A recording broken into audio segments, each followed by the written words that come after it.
Tonight's CSKA Moscow lineup is very close to the team that won the UEFA Cup final in Lisbon. The Liverpool lineup bears only a passing resemblance to the team that won the Champions League final in Istanbul. 5 changes in all. Steven Gerrard doesn't figure at all. Djibril Cissé drops down to the bench, so too does Momo Sissoko. Confidence votes for the likes of Didi Hamann, Luis Garcia and Hosseini in particular, but just the one recognised striker again. Just the one change from the Moscow Cup final lineup of 3 months ago, and that only because their leading scorer Ivica Olic was badly injured playing for Croatia last week. So a team in transition versus a team in tune with one another. Jim Beglin has spent the day wandering the streets of Monaco hand in hand with his wife. That is your wife, isn't it, Jim? Yes, definitely.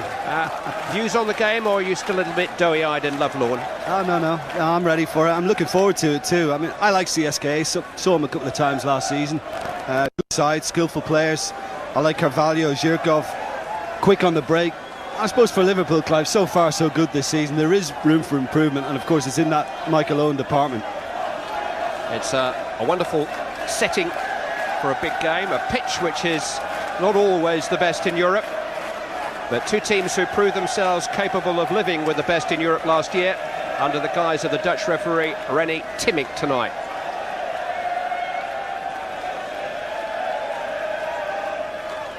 It's a mild evening. There are no fewer than 6 trophies available to Liverpool this season. This is the first they can walk off with and add to their collection. But such are the standards at Anfield, there will be disappointment if it's the only one they win. Liverpool are back on the glory trail again, back in all red tonight, playing from right to left. Steve Finnan starting ahead of Hosseini in a midfield role. Luis Garcia will provide the support for Morientes, but he's not playing right up the front. This is Hosseini with the throw. Here is Luis Garcia. Ball is still in. Zenden. Risa. Xabi Alonso. Arman. Now Hosseini. Header away. It is by Vasily Berezutski. Liverpool seeing a lot of the ball in these opening stages. The Stade Louis II was named after Prince Rainier's grandfather and built on land reclaimed from the Mediterranean in the early 80s, but the pitch is infamously laid on top of an underground car park. Jim, you had a walk on it beforehand. Yeah, it's always an issue when we come down here, isn't it? It's not the greatest, and Liverpool did struggle on it here in the Champions League last season. A poor performance, but they look pretty sharp on it now. The first touch has been good, so it's not affecting them too much tonight. It's always a bit firm. Risa in towards Finnan. It's for Hamann. It's a smart save by Akinfeev. Hamann just trying to pick his spot with the side of his foot. Yeah, Akinfeev was on that side of the goal as well. I mean, decent attempt, but never really had the power to get past him.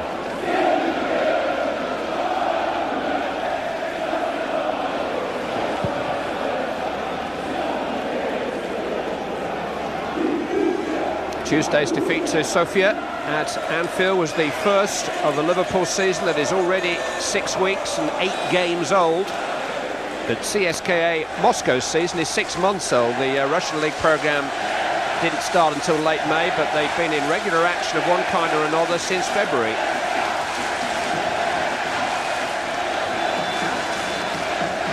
Free kick has been given in Liverpool's favour.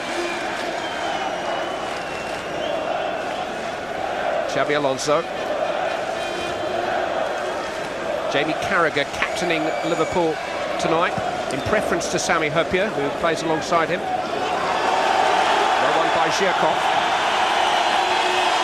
A bit more appetite than Hamann in truth then. Seen off though by Hosseini, fairly. He'll be pleased with that as well, the Spaniard, because he's a tricky customer, Zhirkov. I mean, they play that wing-back role, but I mean, he's much more a winger than a full-back, and he's got a trick or two. That's a good tackle from Hosseini. I'm not sure he got much of the ball to begin with. It's not the first time Carragher has captained Liverpool, but it's far and away the biggest game in which he's worn the skipper's armband.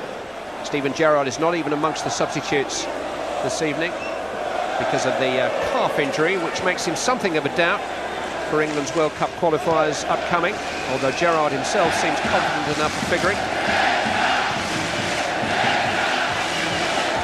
Palmer. Zender. O'Dyer is a Nigerian international on this right-hand side. There's the coach of CSKA Moscow, Valery Gazaev.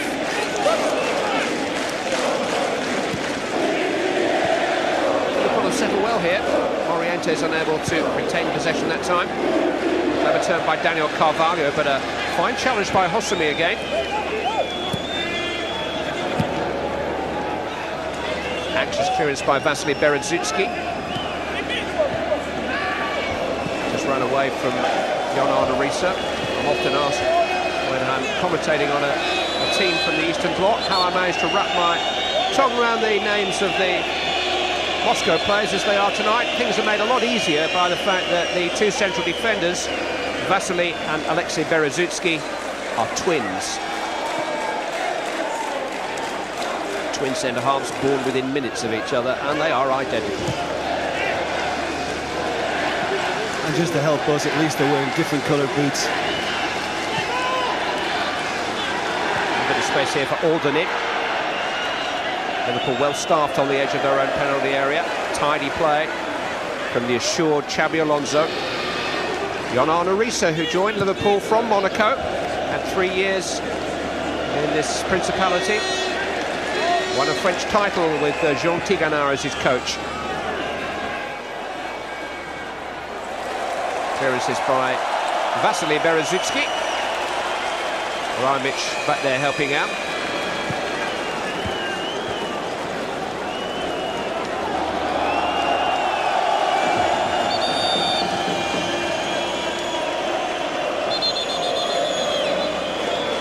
Hosumi looking to launch this long.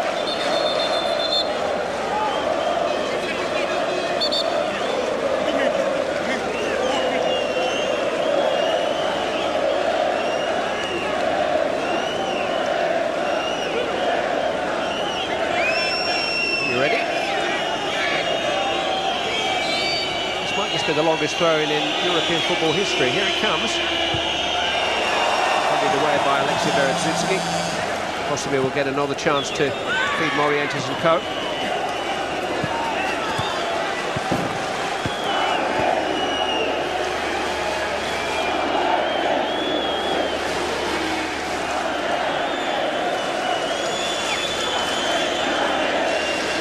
Possibly looking towards Morientes again. He seems to get a little bit of a shove from Vasily Berezutsky.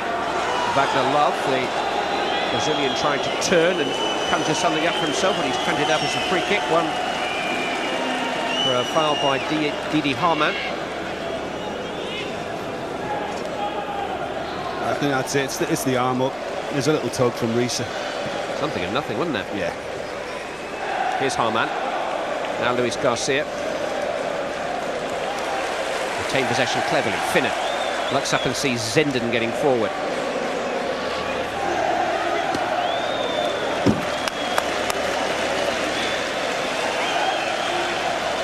I think if Kalina was anything to go by in the Everton game the other night, it looks as if referees are going to clamp down on any use of arms, excessive use of arms, this campaign. Riise sold Luis Garcia short. O'Dyer to Aldernick. Seized upon by Harman. This is Zenden. That's a loose ball beyond Luis Garcia. Ignashevich clears. CSKA Moscow have been wasteful with possession so far.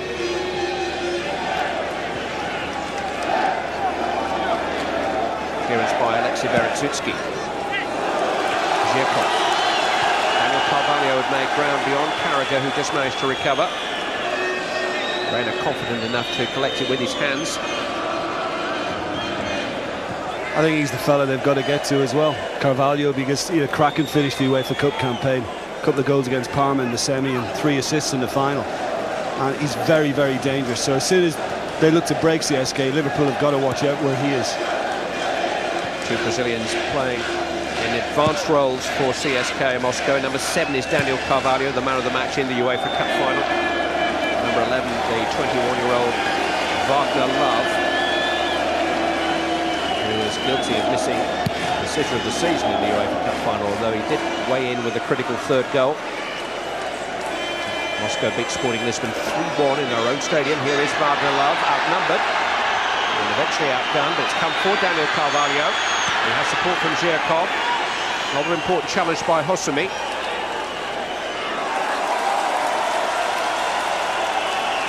Carvalho is tricky.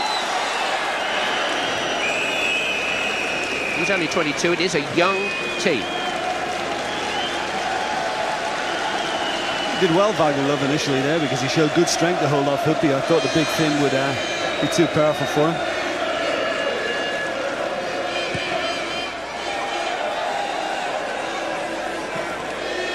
Hosumi. Long diagonal ball towards Zenden, has forced a throw-in, conceded by Odaya.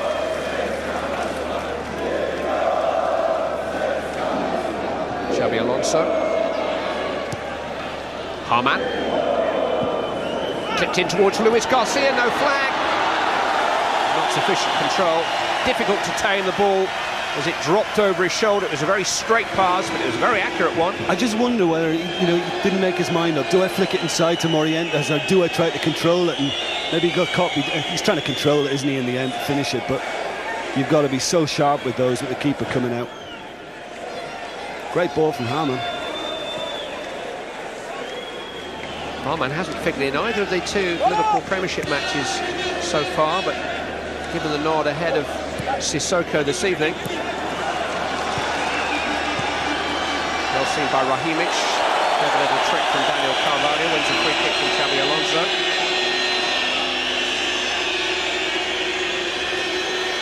That's good skill. And he does catch him.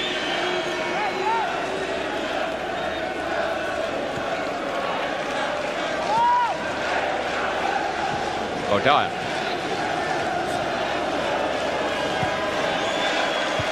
Headed away by Xabi Alonso. Held up by Morientes. That's what Liverpool want to see much more of. Obviously further up the pitch, but it's a big area where he needs to improve. Morientes, be more aggressive in the challenge and fighting off defenders, being stronger on the ball. It was here in Monaco that Fernando Morientes resurrected his reputation the season before last. What a season it was, on loan to Monaco from Real Madrid. Went all the way to the Champions League final with the French side at the expense of Real Madrid and later Chelsea.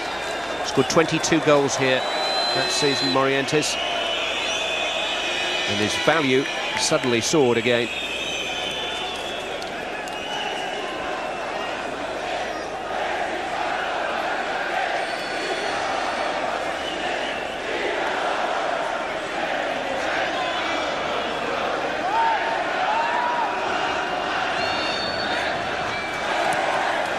The Berezutski brothers have arrived belatedly on the scene, but no problems for Pepe Reina.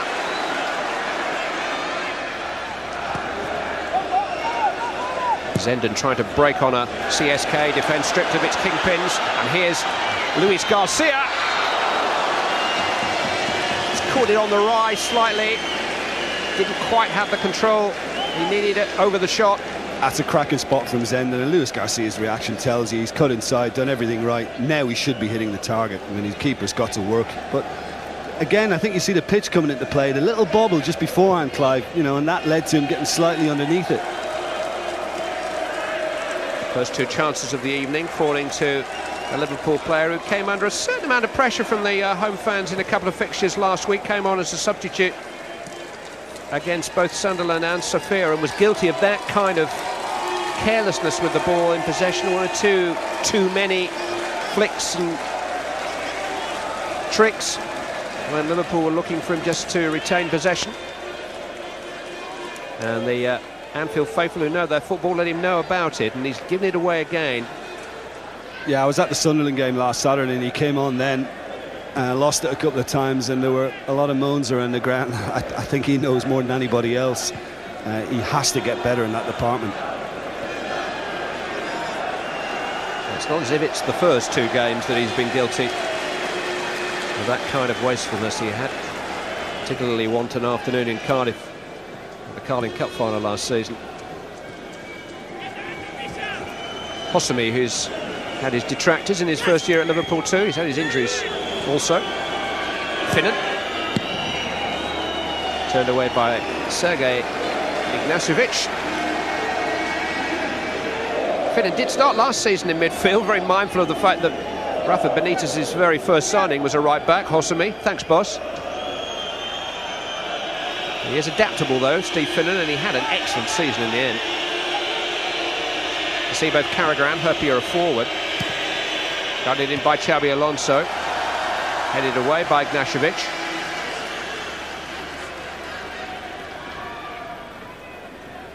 Rafa Benitez has started the new campaign by signing another Spanish fullback.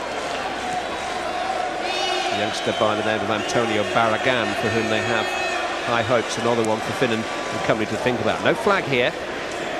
Luis Garcia well found by Pepe Reina. He has support either side of him. And he's retained possession this time. Xabi Alonso, such a good pass of the ball, finds Steve Finnan, and that's a useful cross. Headed away by Ignashevich. Another opportunity for Finnan. Another opportunity for Luis Garcia, more to the point. And now Xabi Alonso. And Yonan Arisa. Zenden. Liverpool trying to pick away through that crowded minefield on the edge of the CSKA Moscow penalty area. I think they look brighter though, Liverpool. There's more of a spark about them, and you know, Finnan's getting forward right hand side, Alonso's heavily involved, and Luis Garcia seems to be getting his fair share of it. So yeah, Liverpool definitely on top. Xabi Alonso, Fernando Morientes, good turn. Has just scored 5 times in his 24 goals for Liverpool. Hasn't quite made the impact that many anticipated, but a frustrating time. He was cup-tied in the Champions League last season. He didn't really have a proper pre-season a year ago. Maybe now is the time to judge one of Rafa Benitez's biggest signings. Carragher had to deal that.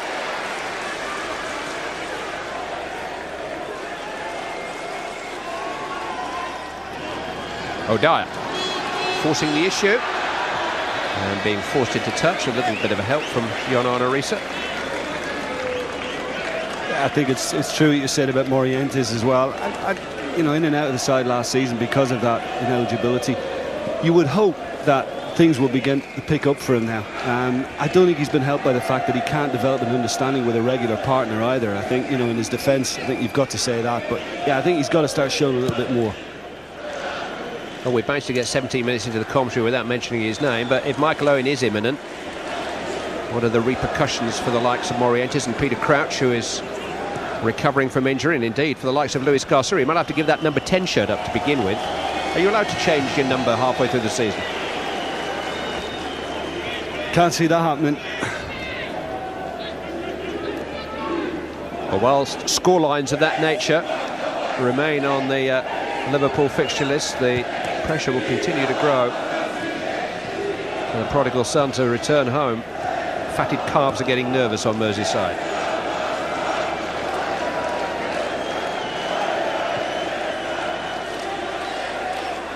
Xabi Alonso. Just developing that point as the ball goes out of play. What we've got again tonight is essentially a one-man Liverpool attack, and could you see Michael Owen playing as a lone ranger in this kind of formation? No. I mean, when you think about Morientes and indeed Crouch, he'd be ideal to play off one of those. I mean, okay, we were expecting to see more this season from Morientes. Crouch is another one, lovely technique, good at holding the ball up. I think, you know, it could be a good foil for somebody like Michael Owen. I think he'd thrive off a player like that. But this would appear to be the shape that Rafa Benitez favours at the moment. Yeah, well, I mean, there was talk of maybe looking for a right-sided midfielder as well, because he's got Zenden for the left flank. So, you know, I've said it already this season, they're a work in progress, Liverpool, they're evolving, and I think he's got 1 or 2 more changes in mind yet. Risa, clip forward towards Zenden. Goal kick is given.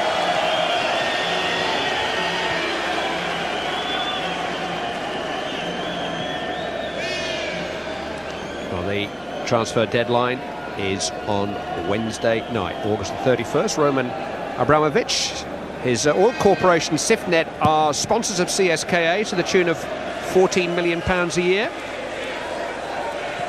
He has a yacht in the harbour here which wouldn't have cost much less than that.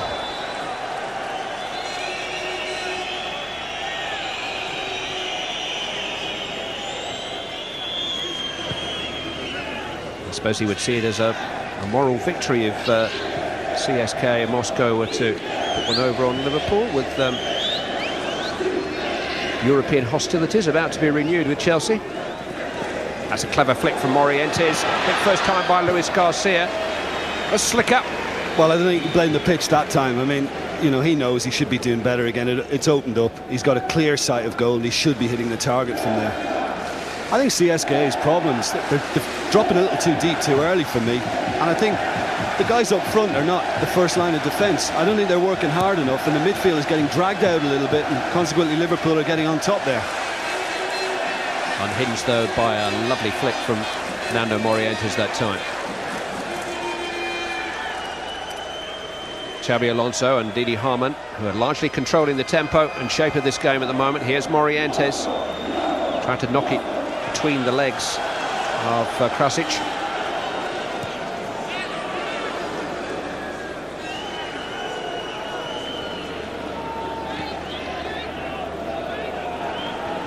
The 20 goalless minutes in which Luis Garcia has had a couple of excellent opportunities for Liverpool, and the men in red have bossed the game. That's the problem for them. CSKA Moscow, they keep giving it away, keep losing it, and then they just retreat. Liverpool, plenty of space to enjoy possession and try and set something up. Zenden. Beredzutski was quick to him. Rahimic, side down by Hamann.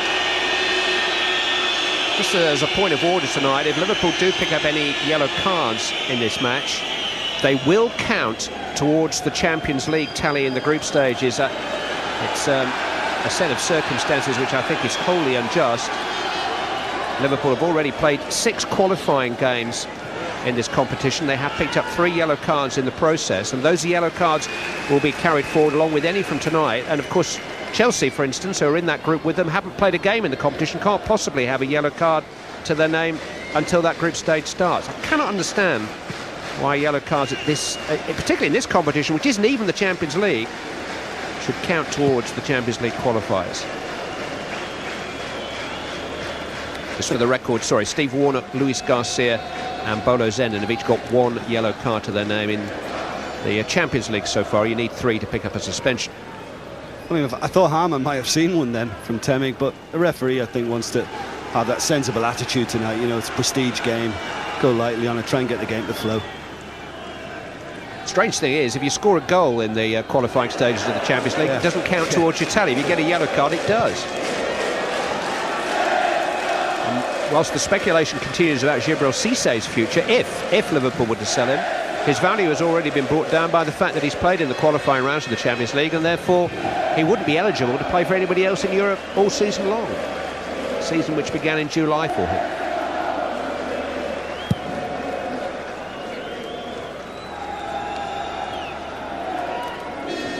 Rahimic. Headed away by Hosami. Aldini. Ignashevich. Alexei Beredzutski. Don't look too comfortable in possession back there. Rahimic just trying to settle it down. This is Aldini. Just haven't had too many spells in the game where they've been able to string half a dozen passes together as yet. Zhirkov coming in off that left flank. Hosami looking over his shoulder. Deals with the ball very well. And Reina has kept it in. It's good play all around. Well done, Hosami, and keeper was sharp as well to get there.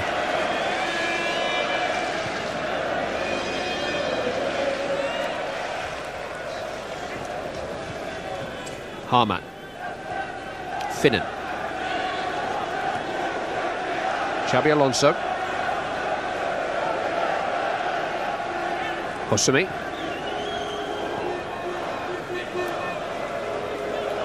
Xabi Alonso just had a look up there, and the pass from Finnan was slightly under hit, but Liverpool again recovered possession very quickly and very easily.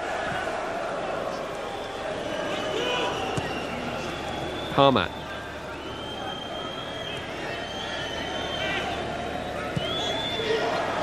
Morientes. Arisa. Harman. Luis Garcia. Fernando Morientes. Didn't really get everything behind it. Kicked the ground a bit, I think. Oh, but encouraging again for Liverpool to be finding the front two, you know, and that was good link-up play. The sting was taken out of it by the little deflection.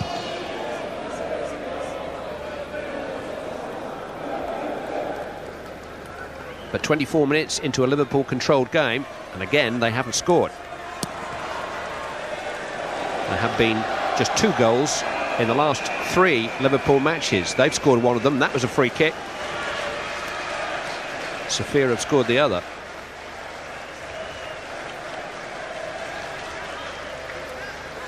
I think CSKA, you know, they're happy to get back and get quite deep. I think, you know, if they're going to come out, they've got to make the passing a lot sharper, and they've got to quicken it up as well. I mean, people like Oldenin, Rahimic, you know, they're decent on the ball. They've got to start getting them involved and using it. Throw into CSKA Moscow. Steven Gerrard sitting and watching, having been voted most valuable player in last season's Champions League at an award ceremony here yesterday. Quite an honour for him. Jerzy Dudek was nominated in the goalkeeper category, won by Petr Cech, and Jamie Carragher nominated in the last 3 of the defender category, won by John Terry. Well, a little rest now is not going to do Gerrard any harm, is it? Because it's a hell of a long season this season. He's already played about 9, has he? He scored about that too. But most of them won't count in this, will they? Harman. Finnan.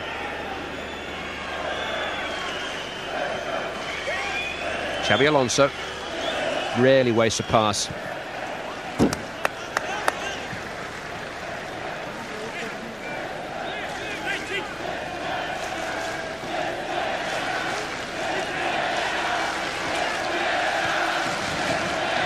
Risa.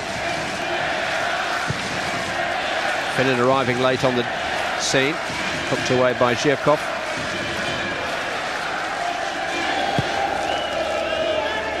Looking very measured for the most part here, Liverpool. They have a hold on the game.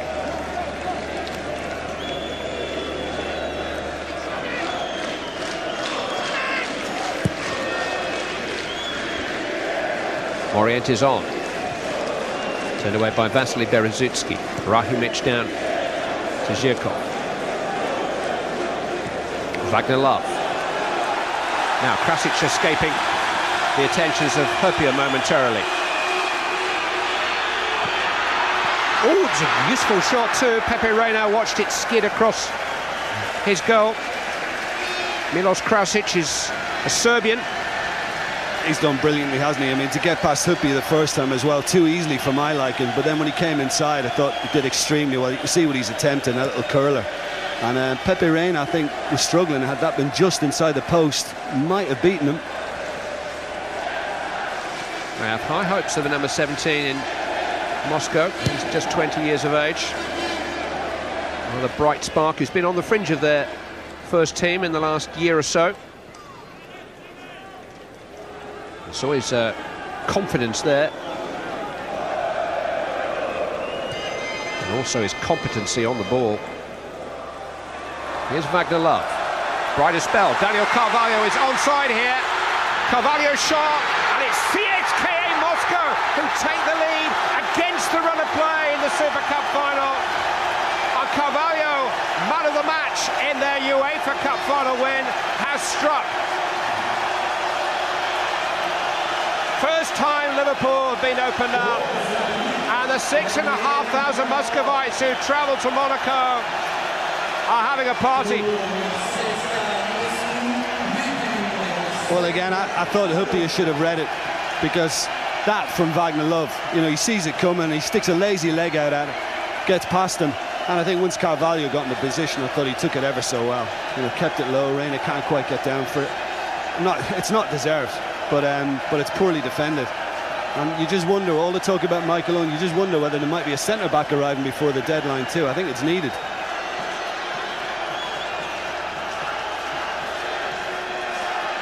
Well, the first real threat on the Liverpool goal has produced a goal.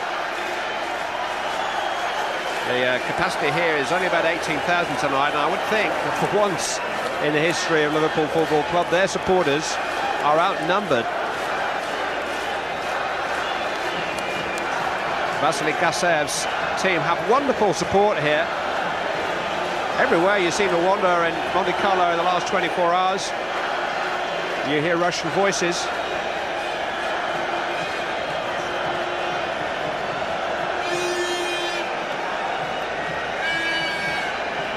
And their celebratory smoke is just delaying the restart here.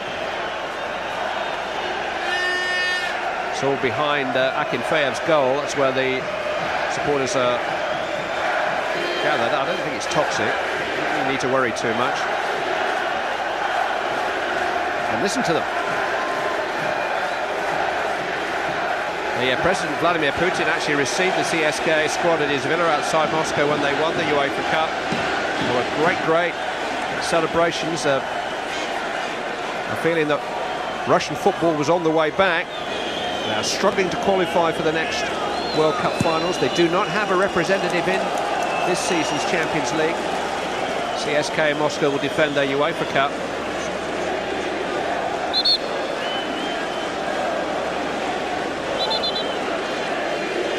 Liverpool have a free kick and a problem.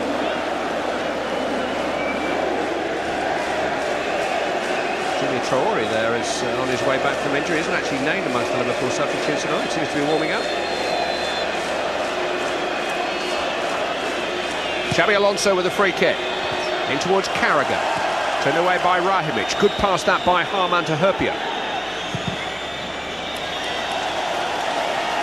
Liverpool throw in.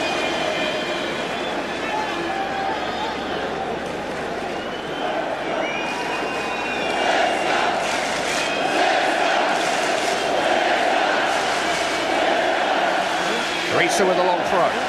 Herpia is still in there. Arman, Zenden, a little ambitious. Carragher trying to keep the pressure on. Risa's control takes it all off.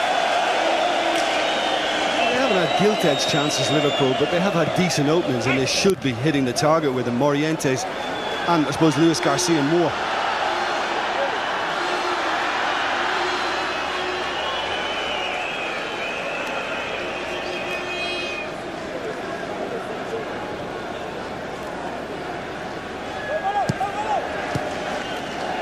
Harman, Risa, Herpia,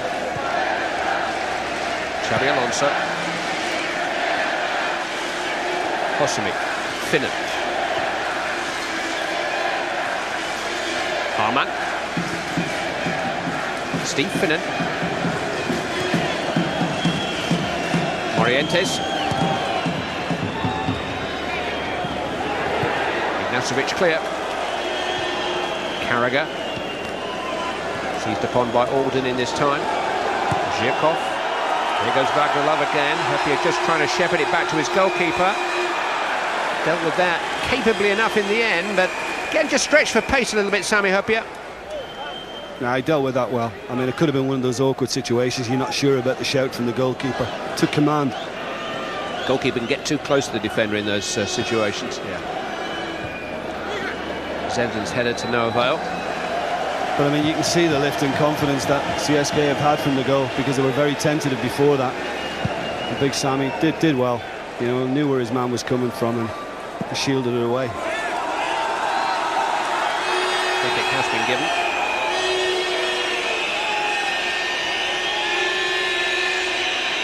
I thought CSKA, up until the goal, very hesitant, tentative, waiting for something to happen rather than, having the confidence to get on the ball, showing the responsibility and making it happen. But it's different for him now.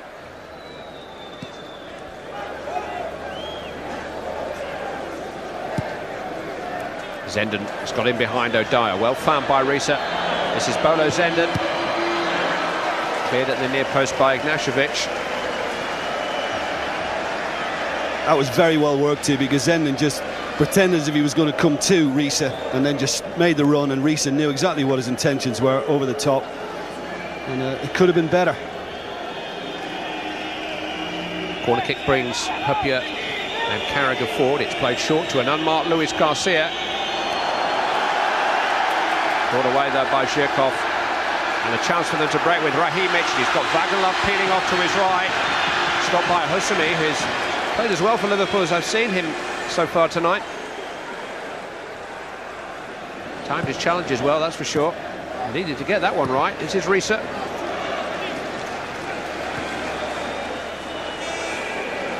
Alden in losing out. His pocket picked by Xabi Alonso. Harman. Luis Garcia. Bolo Zenden. Fernando Morientes. Lovely move. Steve Finnan.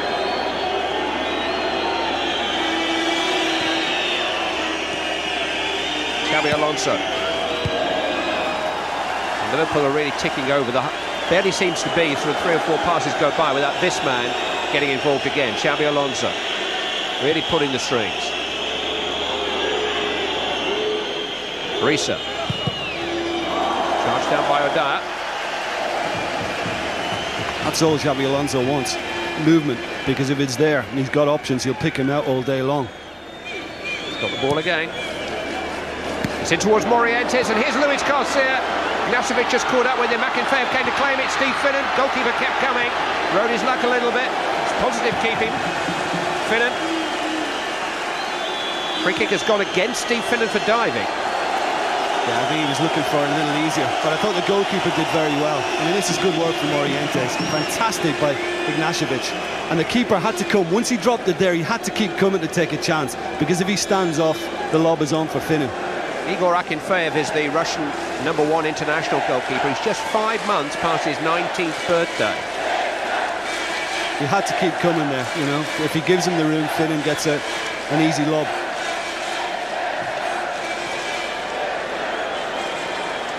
Good ball from Harman. Luis Garcia!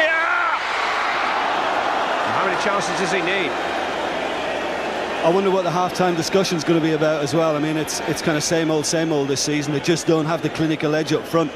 The flag, incidentally, was for a goal kick. The linesman didn't flag against Morientes coming back. No, I mean, you know, he's not interfering at all. Luis Garcia knew he was always on side. Didn't affect him. He's clean through. He has his chance. OK, admittedly, it's on his weaker right foot. Well, you could tell from the finish, but, you know, it's not clever again. Liverpool have had the chances to be ahead in this match. The man in the number 10 shirt, for now, has missed their chances.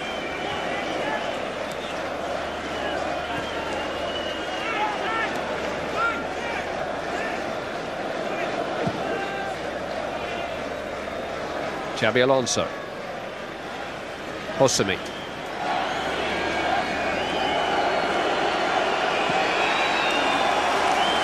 Traffic in the end. Rahimic brings it away. Daniel Carvalho. Well watched by Carragher. Xabi Alonso. Hosami. Finnan.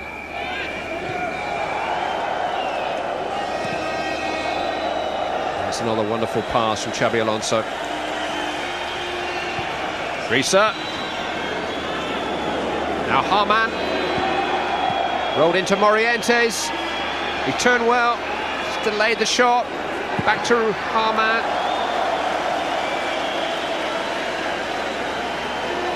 An exquisite pass by Xabi Alonso to begin with, to pick out Zenden. In the end, he's leaning back, isn't he? And maybe, does it sit up? Yeah, maybe just sits up a little bit, you know, on that pitch again.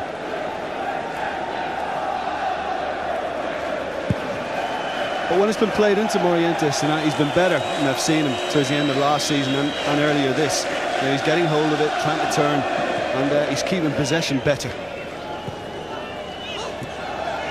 Luis Garcia just unable to keep possession. Zenden with the foul. It's a yellow card for Bolo Zenden, and that is now his second in Europe this season.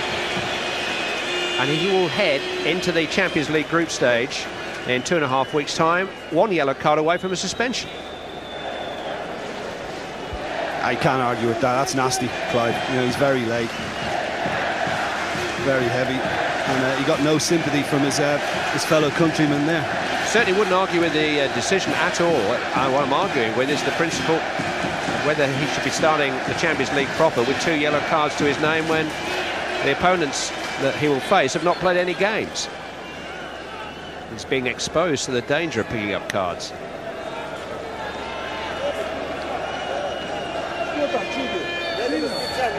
O'Donnell will require a little bit of treatment.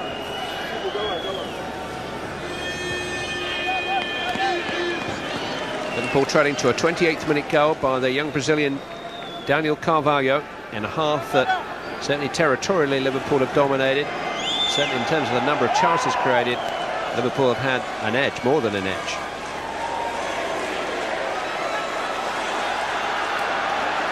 Holding it, stopped by Carragher. Flag is up against Wagner Love. I mean, the feature of Liverpool's attacking play really so far this season have been the goals that Gerrard has scored, and he could have had so many more, but he scored those goals from being given a free roll almost by Rafa Benitez, licence to go forward. And I just wonder whether Liverpool can do that and have 2 forwards, i.e. Owen +1. I don't know if they can do that. No, you can leave yourself, you know, a little loose in midfield and understaffed, and that's the danger. I mean, I thought we might be saying that tonight about Steven Gerrard. You know, they've missed that penetration with those runs, but it's not the case. They've enjoyed a lot of possession and the chances that go with it. But they haven't scored a goal.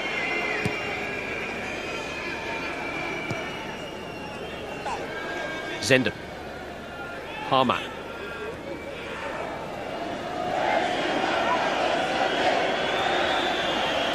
It's a rather lazy pass. Krasic. Shirkov.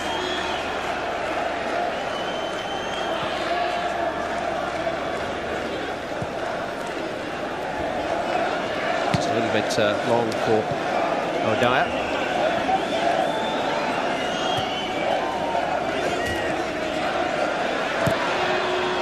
Hold it in. Bringing out against Harman.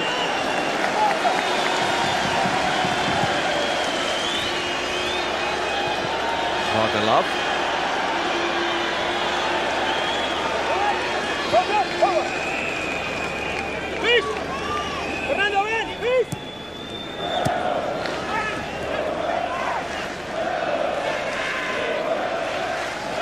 Harman.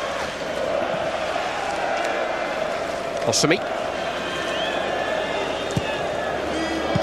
Headed by Luis Garcia. It's a better effort. Yeah, I think if you're going to try and cross from that deep, then you need pace on it. And, you know, there was enough on it there for Luis Garcia just to help it on its way. When you get the direction right on those, and can quite comfortably beat a goalkeeper because the pace is on it. Jamie Carragher. He's a great standard setter, standard bearer for Liverpool at the moment. I just wonder with Gary Neville now out of the 2 forthcoming England internationals, obviously Glenn Johnson would be a candidate for right back. I would think Phil Neville would be, but what about Jamie Carragher as England's right back against Wales and Northern Ireland? He's playing well enough. Xabi Alonso onto Luis Garcia. He's got support here from Fernando Morientes. Luis Garcia looking for somebody else to come and help. Broken for Finnan, and Luis Garcia gets a better chance now with Arisa up with Morientes. O'Donnell hasn't really cleared, but Akinfeev will tidy up. I think you could even argue, Clive, going back to your point about Carragher, that he and John Terry were the outstanding centre-backs last season and should pair up centrally. Second half against Denmark didn't help his case too much, maybe. True.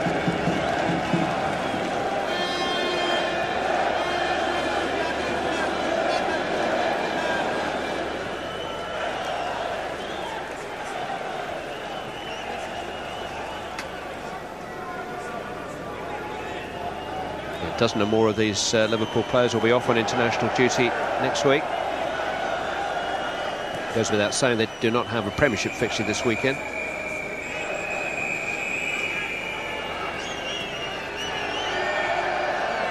Xabi Alonso of Spain. fellow countryman Hossamy.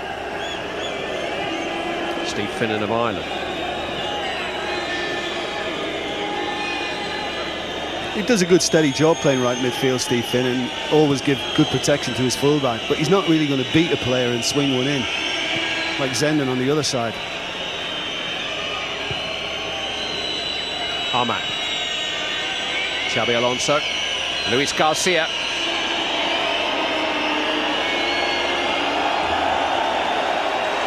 Took on a little bit too much.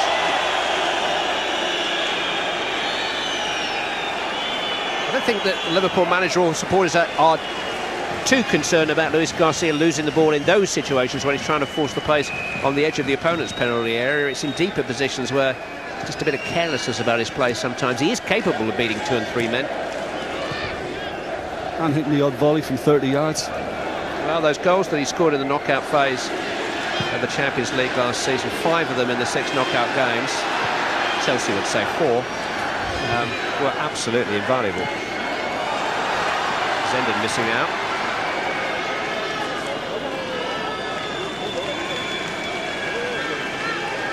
Daniel Carvalho.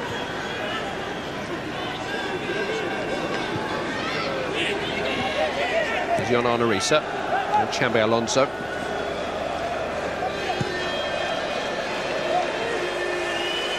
Hossamy.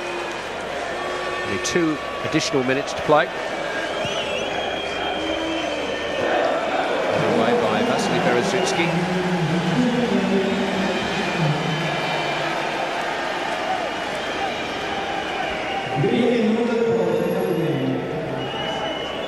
Zenden. It's a disappointing cross. Xabi Alonso, though, restoring the quality level. Harman chancing his arm from distance. He's been left out of the latest German squad, I think, in recognition of the fact that he hasn't really figured in the big games for Liverpool in the opening couple of weeks of the season. He actually got back into Jurgen Klinsmann's plans, Dietmar Hamann, with a selection for the Confederations Cup in the summer. Couldn't play because he got injured in the Champions League final. It's a big year for all the Germans, big year for anybody who's looking to play in the World Cup finals, but particularly for the Germans on home soil. And Hamann would dearly love to be a part of all that. Managing to smuggle the ball to Finnan there. Very nearly left Liverpool in the summer in search of more consistent first-team football. Yeah, I think whatever about Liverpool at home as an attacking force, I think you can always see a place for Hamann. I know he's got competition with Sissoko now, having joined the club, you know, in Europe away from home. And he certainly made a big difference coming on in Istanbul that night. Just ask Kaka.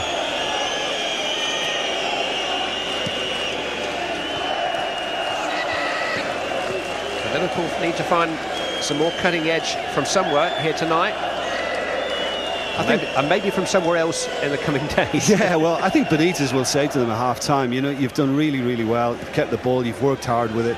And, you know, you can't force the ball into the net. Somebody's just going to have to come up with something a little more stylish in front of goal.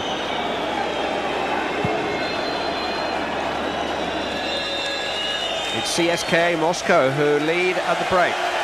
Daniel Carvalho with the goal just before the half-hour mark.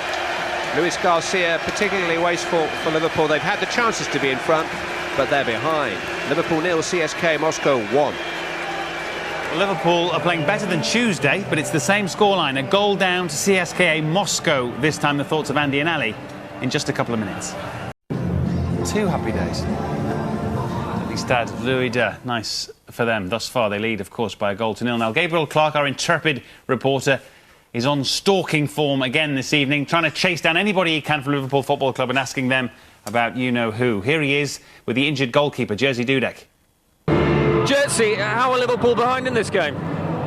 It seems to be a very tough game for us. I think we knew that before. It would be... we will play against the team who likes counter-attack football, to play counter-attack football. I think they play the same football in the final against Sporting Lisbon, and you can see it straight away. They defend very well, 5 up the back, and just control it, you know.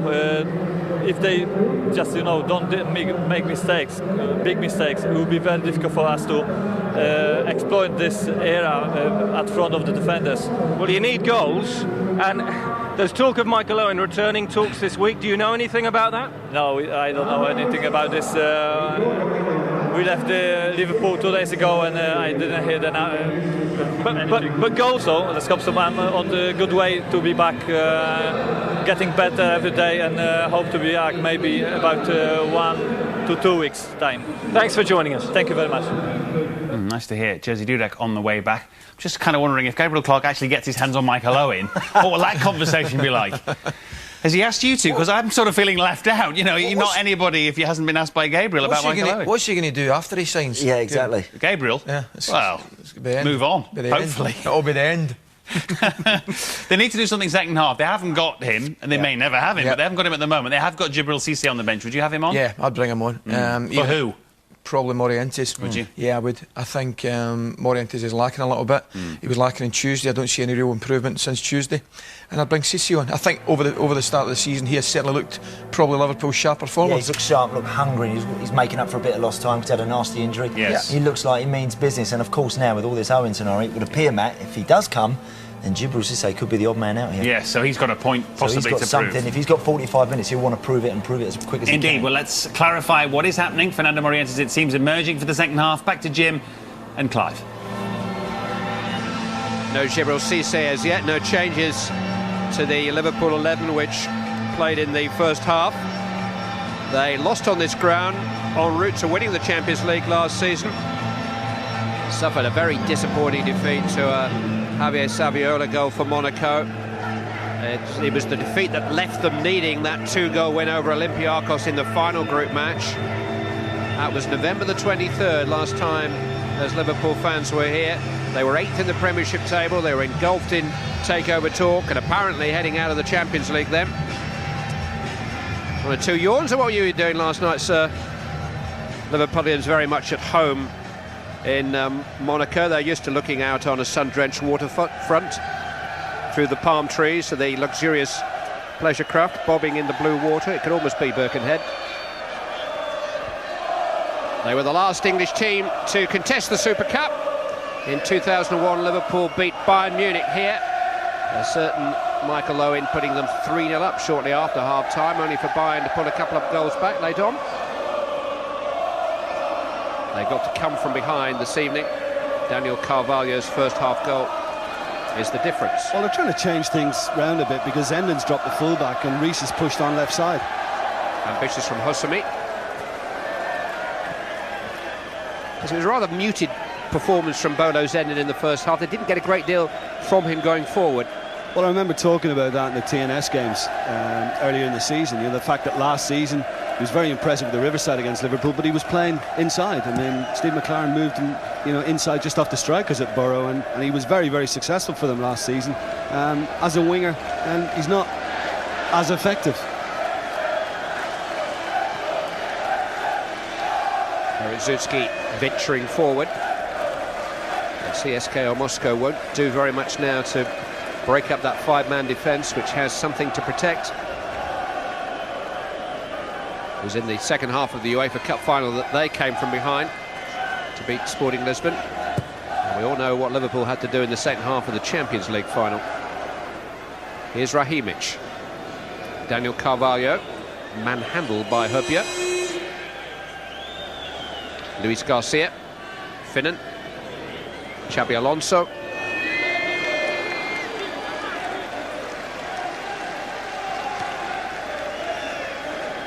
He was a little unlucky as well, Reece. I thought to lose his place this season. You know, I was surprised to see Stephen Warnock start at left back even, because I thought he was one of the mainstays of the side.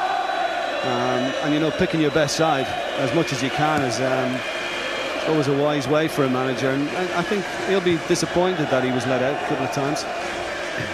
Been on the substitutes bench in each of the 2 Premiership matches so far, Yana Arisa.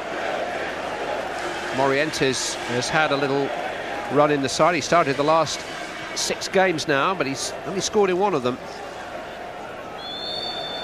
Xabi Alonso just let the ball run away from him there, and his attempts to get it back have been penalised. That was why, because I mean, I don't think he's made a huge amount of contact there, but his foot was just on the high side of the ball.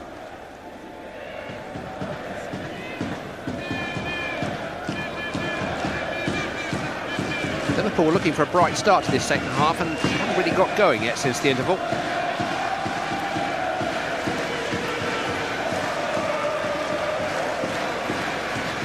Hosumi.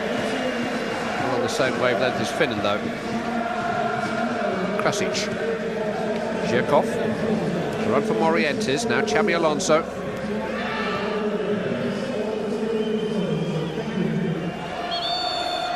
Morientes fouled by Wagner Love, but he wasn't going anywhere. Too many touches sometimes. Exactly, he was inviting it, wasn't he? It's got to be crisper.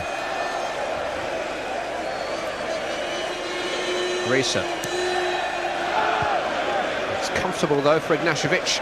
Cleared by Rahimic. Flicked on by Daniel Carvalho, and Wagner Love will give chase. Hosumi is the defender. Calmly done. Played at centre-back against Sofia on Tuesday, Hosumi. In his more familiar right-back slot tonight. Luis Garcia. That's way overhit.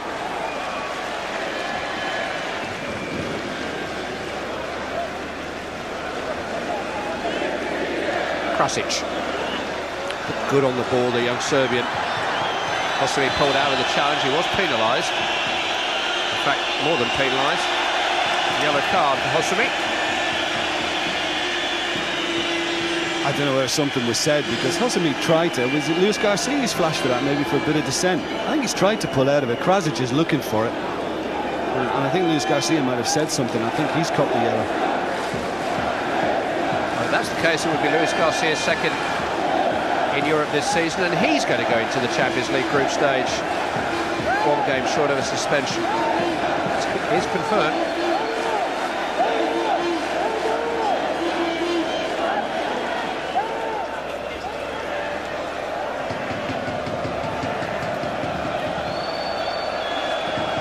Daniel Carvalho with a free kick. Oh, it was dangerous.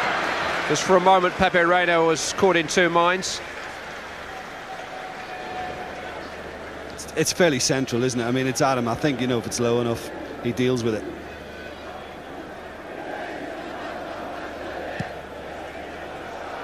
That's Reina giving the ball back to CSKA. Rahimic. Daniel Carvalho bouncing off Carragher, winning a free kick. I don't know what Reina was thinking about, Clive, because it was a very, very risky pass he attempted then. Well, Rafa Benitez will have been hoping to have had an impact on his team during the 15 minutes that he spent with them, but they have come out and probably produced their worst 5 minutes of the game so far.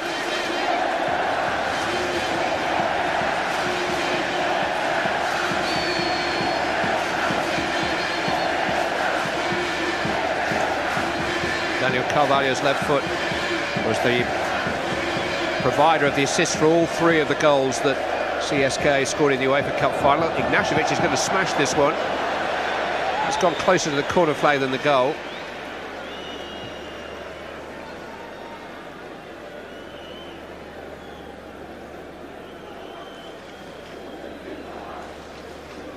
Reina taking a little bit more time and care over his goal kick this time. Yeah, and looking longer too.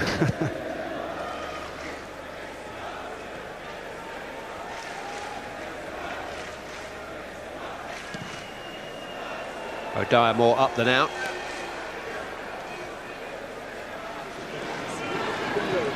Finnan. Hosumi.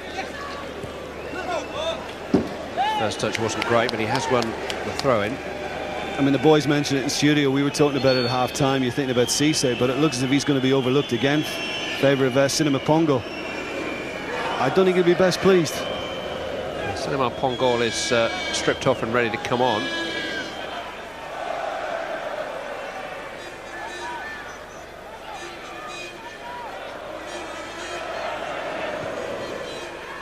Risa. There's quite a lot of publicity given to the fact that Cisse is the owner of a splendid manor house in the Frodsham area of Merseyside. Might be on the market soon.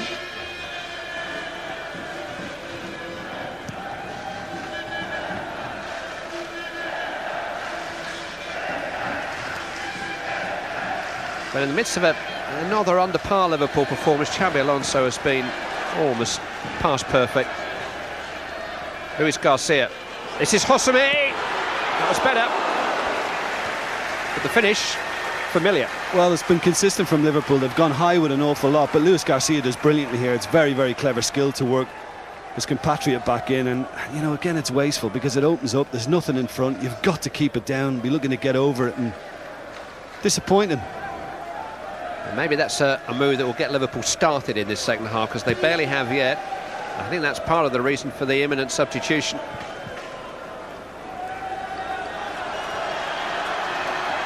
Wagner loves trying to help the ball back to the onrushing Aldenin. And O'Dara has got it from Zenden instead. It's a bad mistake. Corrected by Herpier.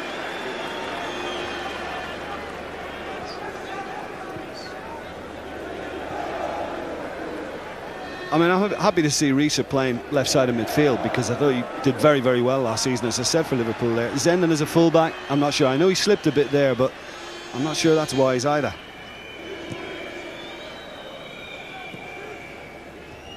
Steve Warnock's played left back in Liverpool's 2 Premiership games so far. He's on the bench tonight.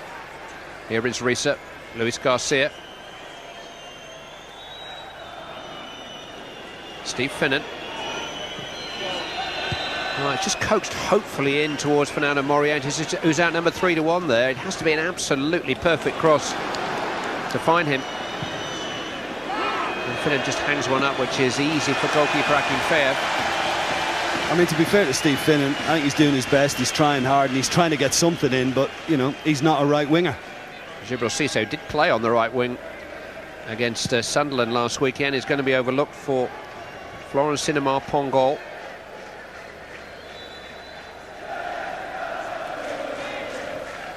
He had 10 minutes against Sofia in midweek, and he was becoming more and more a part of the Liverpool scene last December, January, when he suffered a cruciate ligament injury. Cinema Pongol, he'll replace Steve Finnan. Remember, he scored the first goal that memorable night against Olympiacos in December, and it was his arrival along with Neil Mellor that really galvanised Liverpool to qualify for the knockout stages of the Champions League. Luis Garcia's come wide right, and Cinema Pongol's just going to play off Morientes, and obviously try and provide some liveliness, you know, in the Liverpool attack.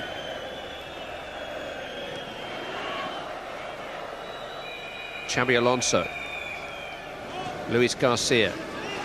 I don't think he's quite as effective when he plays in these wide positions, Luis Garcia. I agree. His best stuff last season was all done just playing off the striker.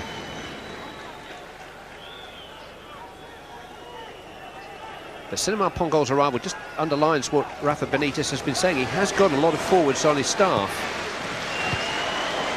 Anthony Letalak has been offloaded on loan to Sunderland. I think I read somewhere today that Neil Mellor may be moving to Sheffield United on loan. Zenden. Luis Garcia is there. Ignashevich having to improvise. His goalkeeper helps him out. Could maybe have got something stronger on it, Luis Garcia.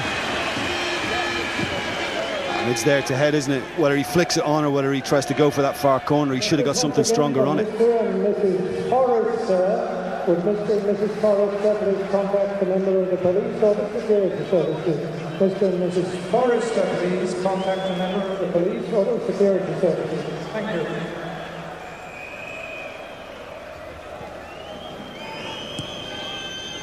Luis Garcia. Slipped in towards Cinema Pongol, just couldn't quite catch up with it. Xabi Alonso, Bolo Zenden.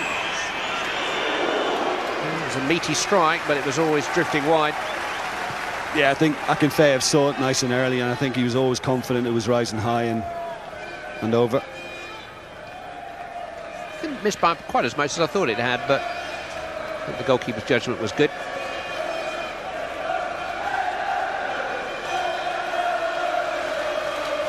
Well, he's made the changes, Rafa Benitez, to try and just liven it up a bit, but I mean, they're not going to move either. CSKA Moscow are just going to sit on it, keep plenty behind the ball, and if they do get a chance to counter, then they'll try and take advantage of it, but I don't think they're going to come out too far. They'll hold on to what they have. Zenden. Risa. I suppose the conundrum for the shaping of Benitez's team is that the two players we've seen in right midfield tonight are really a right back, Steve Finnan, and a kind of second striker, Luis Garcia. Both would prefer to be playing in another position, you sense. And of course, if Carragher here or Huppier were to be injured in centre defence,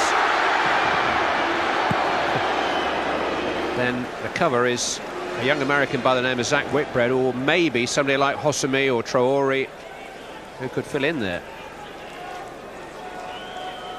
Liverpool have got a bit of business to do, you feel, before Wednesday night.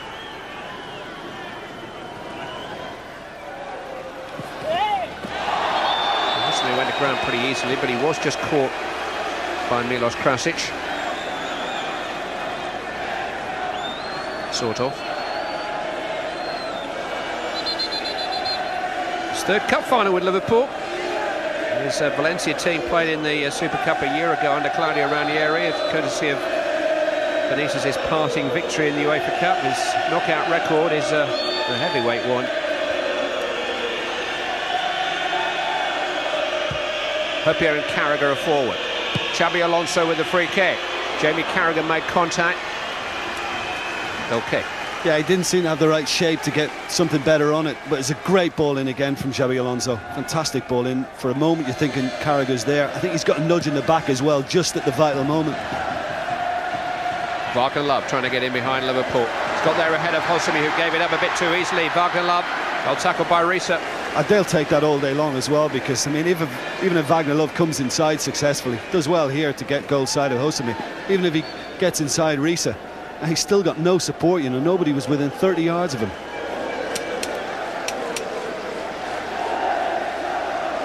So a corner was probably the best that Wagner Love could retrieve from that corner of the field. And that's what he's got, and they've got some big defenders forward here.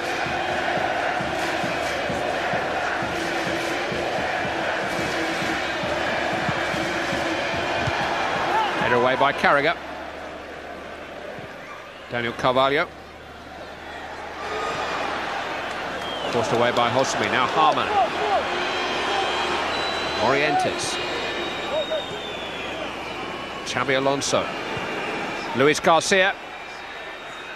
He waited a long time really to get his head up. Bolo Zena was clear to his left. Says Yonan Arisa. And now Florence Cinema Pongo. Cut out by Odaya. I don't think Cinema Pongo knew how much time he had. He had loads of time. He could have turned and not got it in that quickly. He could have taken it to the defender. Risa. But for once Liverpool then had CSKA with men committed down the field to the corner kick. And a promising break lost its way. Akinfeev under pressure. Luis Garcia trying to make something of it. Berezicki did just about enough.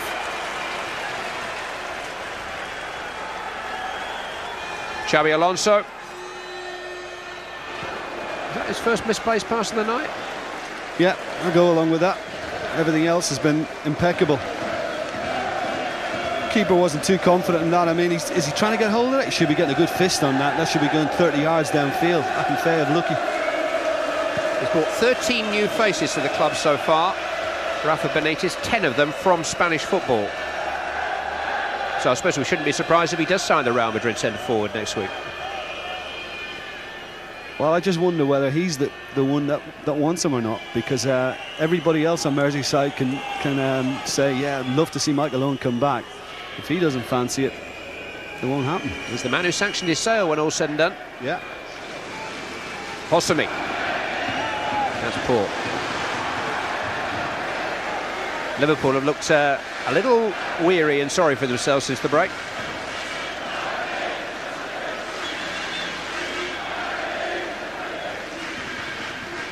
And in many ways his reputation is only enhanced when Liverpool failed to perform in his absence. They could do with his energy now, definitely.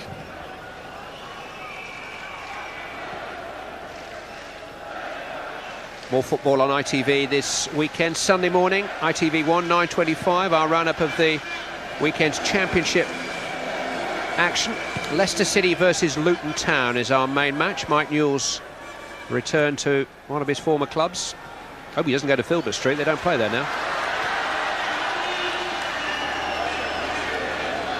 Krasic. Rahimic. O'Dyer.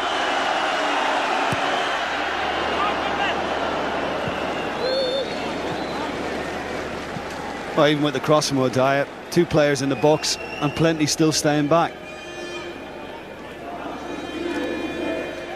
Valery Gazaev actually promised to shave off his moustache if CSKA reached the UEFA Cup final last year, but thankfully the CSKA fans bombarded him with the requests and pleas not to do so.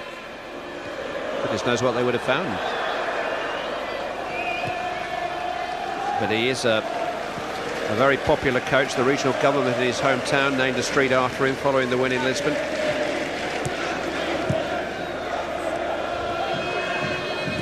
And he will be even more popular if the 6,500 Muscovites here can celebrate a victory. But here's Risa with a cross, and the goalkeeper committed Akinfeev away as far as Harman.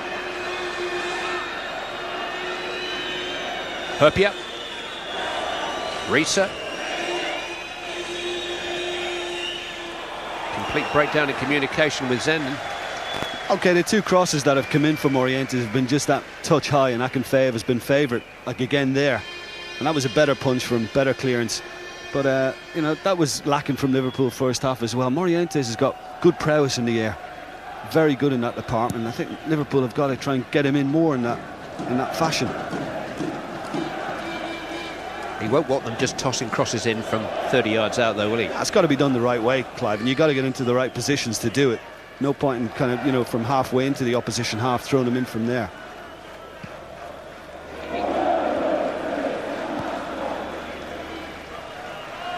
Still 25 minutes for Liverpool to find a reply. Still seeing enough of the ball. Possession statistic in the first half is 67%.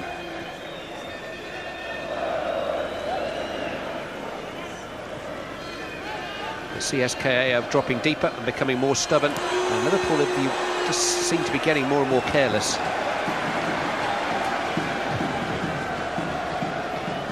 Xabi Alonso fighting back and winning a free kick. Harman. Cinema Pongo. Harman again. Cinema Pongo. Space for Luis Garcia. 3 red shirts in the box.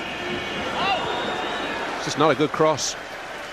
No, again it highlights, you know, him playing in that position as well. I don't think he's a great crosser of the ball.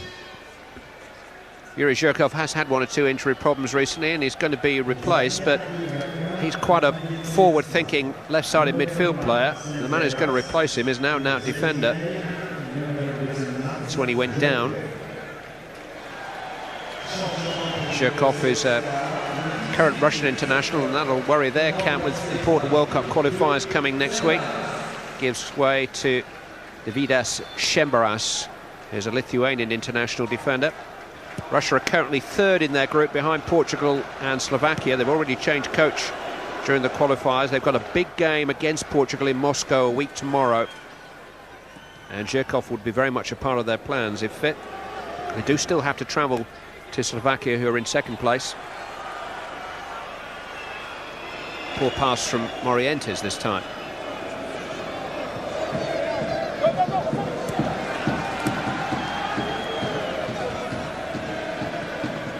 Couldn't say it's been a poor Liverpool performance, but you start to think now, who has enhanced their reputation tonight other than maybe this man, Xabi Alonso? I mean, tonight, clearly, and, you know, there's been other evidence of it this season, they just don't have the incisive personnel needed.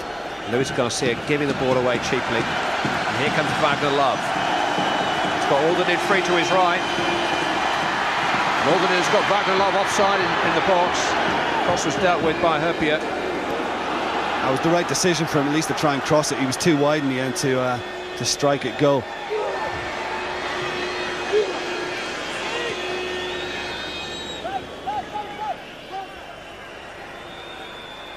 Morientes. Xabi Alonso. Harman.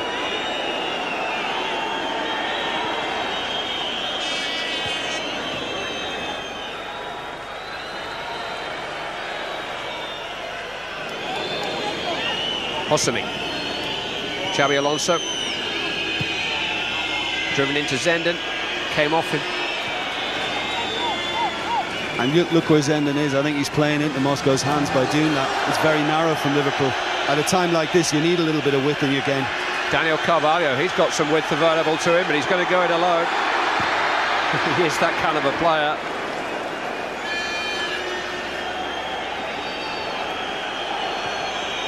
There might be a stoppage here because Krasic is down injured. But Šemberes was free and screaming for it there.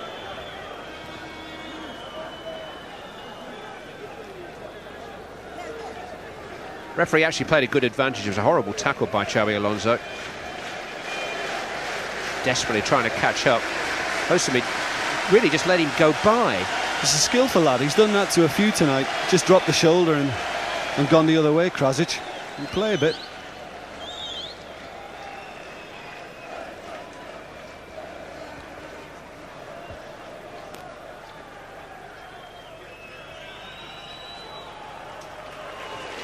Liverpool have still got one or two players on the injured list, and a couple of them were here training last night. Harry Kewell was doing a little bit of light work. Jimmy Traore has already played in the reserve game. He was with the squad. But they've been able to name only 5 fit substitutes this evening. Gerrard absent. Momo Sissoko is the latest to be stripped and readied.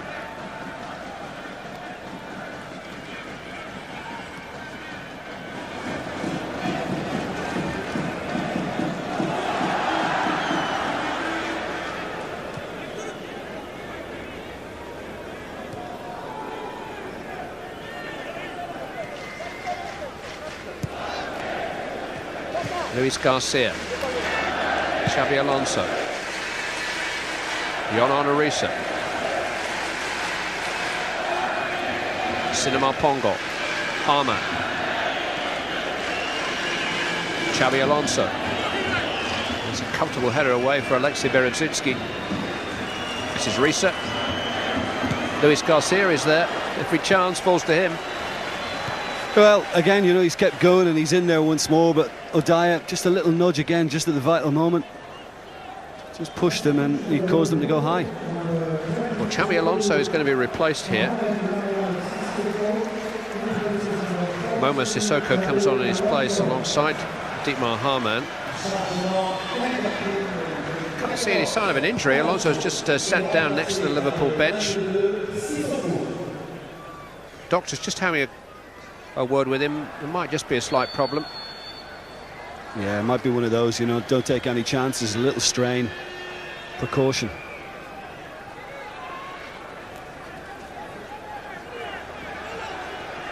He's got his left boot off pretty quickly. This is a blister pitch too, isn't it? It is very, very firm.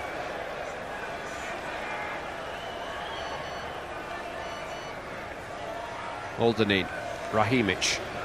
Good pressure from Liverpool. Sissoko will give them a little bit more edge in that area when they haven't got the ball. They're going to miss Xabi Alonso's cutting edge now. Daniel Carvalho with another clever little run. Carragher standing firm. Left Osimhen for dead as well with the little nutmegs.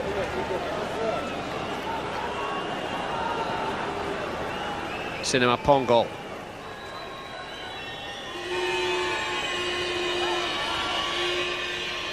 Zenden. Now, can he get on the outside of Šemberes and swing across him? There's the answer.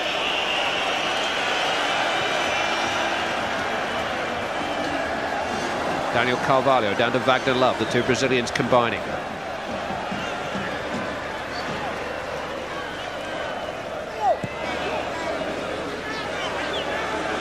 Rahimic. Šemberes.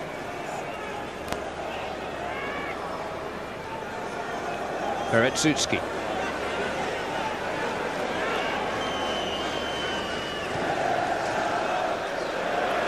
Mistake by Vasily Berezutski.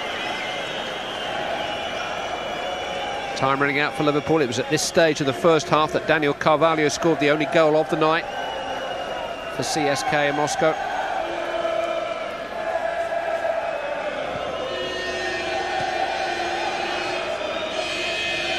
Liverpool, who failed to score at Middlesbrough, who scored once a free kick from Xabi Alonso against Sunderland, who failed to score again against CSKA so far in midweek, are still looking for a goal. Maybe Florence Cinema Pongol can find a way through.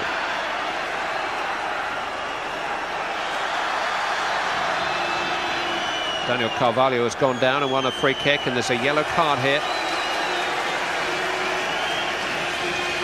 Sami Hyypiä adding to the Liverpool list. I think Sami Hyypiä is saying that Carvalho is making a meal of it, but I'm not sure he got anything on the ball. Now, if you throw yourself in from behind like that without getting contact, I mean, he's trying to get around him, but to a referee and from where he's looking, it's a risky challenge to make. It's not a surprise to see yellow. Tackle from behind. Yeah. Will really be one outcome there. And Liverpool have picked up 3 more yellow cards tonight.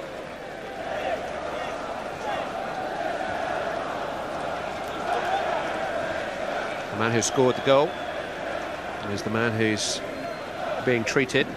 This is the nutmegs a short time ago on the left flank. That's good play. Away from 2. Luis Garcia doesn't read it either. He just gives it up though, doesn't he? Yeah. Doesn't go on and hound and hustle him. There's the trophy, which will be presented to the winning team tonight. Rafa Benitez has got a lot of thinking to do if that team is to become Liverpool somehow. Don't play now until a fortnight tomorrow at Tottenham. Their Champions League programme restarts 3 days after that in Seville against Real Betis. It's a long season. They have the World Club Championship in Japan in December.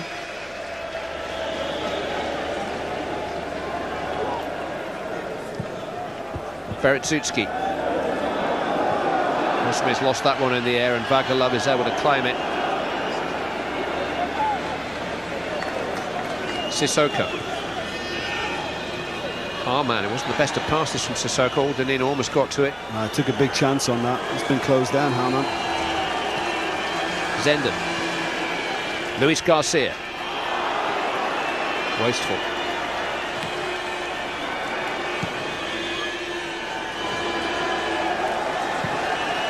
Daniel Carvalho is back on and just has found Vagalov. Where did he come from? Love running at Hosami, who manages to hold him up. Well, Carvalho was receiving treatment and was suddenly back on the field and announced his arrival with a wonderful 40-yard pass. Still limping a bit. Reina made a better decision then as well. I mean, he did come on the goal, but that time he thought about it and then thought, better not.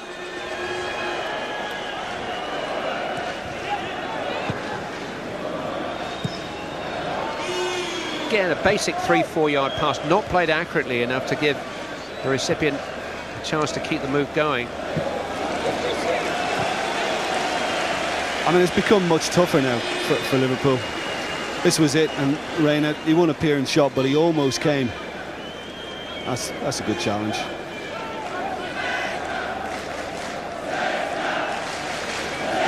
Yeah, it's become tougher for Liverpool because they're just content to sit on it and go and break us down. And Liverpool have never really had the guile or the fluidity in their play tonight, or the width. There's a lot of work for him to do because the serious stuff does begin, as you were saying soon, and there's big improvements to be made.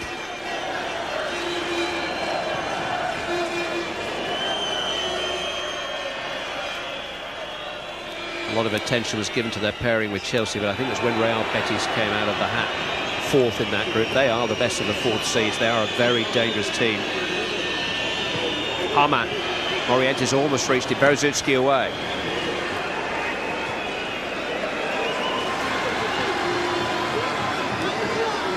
Good strength from Krasic.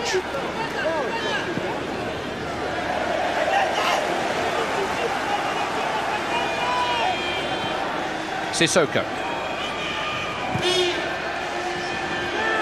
Just a poor cross, under no pressure.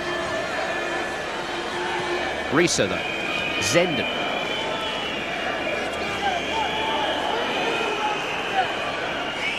Luis Garcia. Bodo Zenden. Momo Sissoko. Now some space here for Dietmar Hamann. Rolled into Florence Cinema Pongol. Once more, there wasn't a Liverpool player within 4 or 5 paces of where the cross landed. Well, you know, Cisse's coming on as well because we've been wondering when is it going to happen, and finally the manager's going to use him. Not exactly coming on with a smile on his face, is he? Had to wait until 12 minutes from time to get his chance to influence the game. Here's Shemberas, one of the CSKA substitutes, trying to influence the game. Yeah, it looks as if it's going to be kind of if I have to substitution. I mean, against Sunderland on Saturday, he could have had 2 goals, you know. And yes, he's hungry to play again after the injury last season, but the confidence in the box, I don't think is there. He got a start up front on Tuesday, but was substituted. Says he's been hurt by the transfer speculation. Cinema Pongo.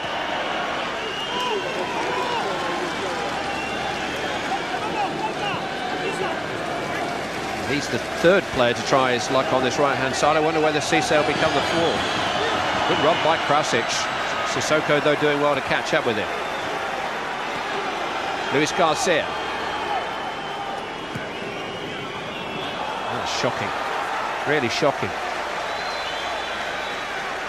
Well, Yonan Arisa is going to make way for Djibril Cisse.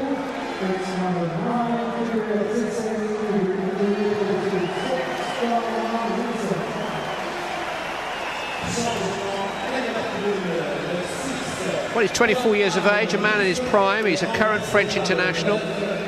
£14 million was the asking price for him last summer. That's the pedigree of the man. We know that he missed a lot of last season with a really serious injury. But opportunity knocks here for him. He's only got 10 minutes or so. He's gone up front alongside Morientes. Luis Garcia is going to play just behind the pair of them, I think.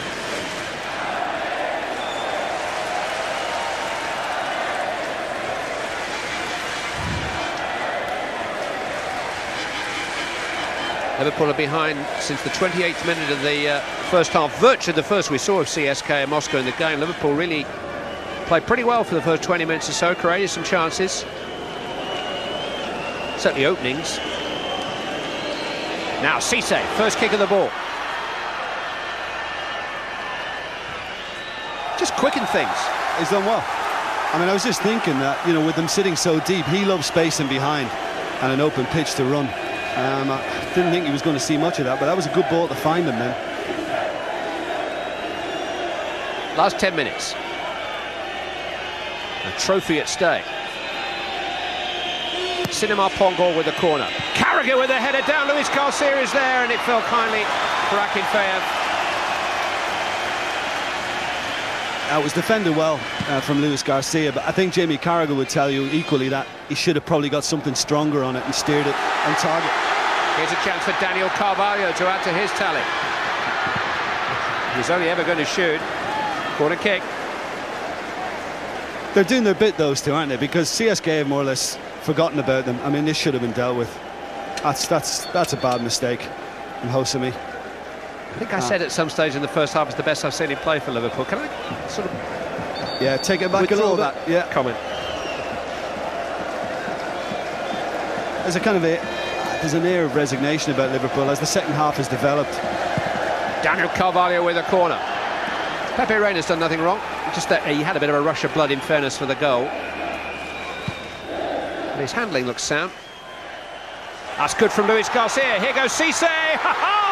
When you lucks in, you lucks in. Step forward, Djibril Cisse.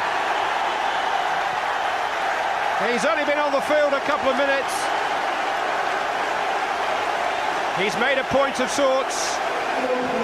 He scored an equaliser for Liverpool, which may well take this Super Cup final into extra time. I didn't think that was going to happen. I thought CSKA were too clever for that and too protective. I mean, this is just route one stuff. This is clever from Luis Garcia to get him in. Ignashevich now has got a problem. Did it catch his arm? You know, I mean, it's certainly not deliberate, I know, but that's the bit of luck Liverpool needed. It did catch his arm. I'm not sure he played that. I mean, it kind of looked like it from that angle. And he'll take those all day.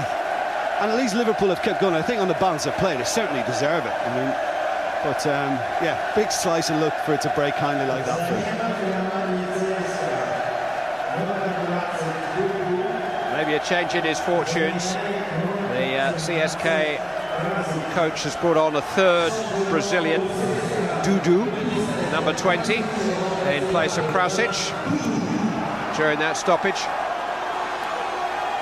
And just to reiterate, if it's 1-1 at the end of the 90 minutes, we will play 30 minutes of extra time, and if there's still no decision, it goes to a penalty shootout. The last penalty shootout I commentated on was in Istanbul.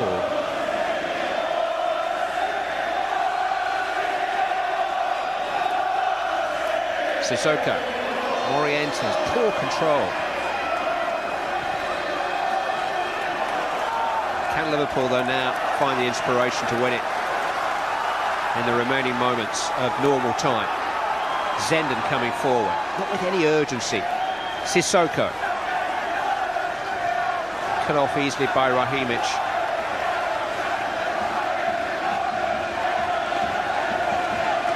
Daniel Carvalho. There's a box of tricks, 1 or 2 too many, I think.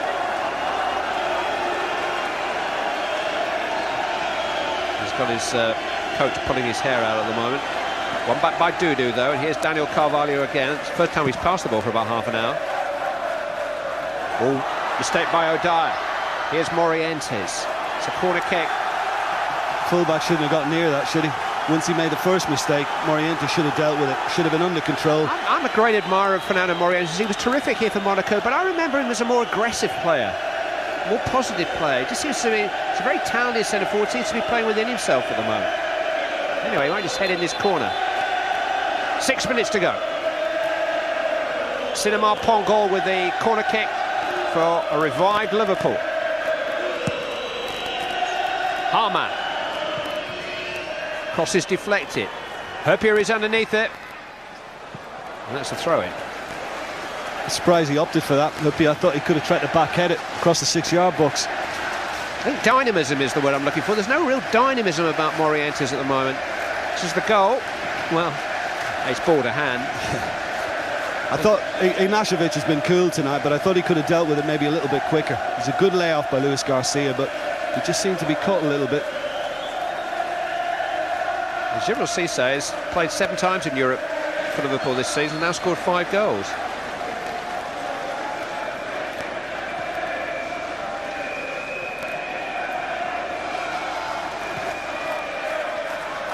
Zenden. Sissoko. Cinema Pongol. Charged down by O'Dyer.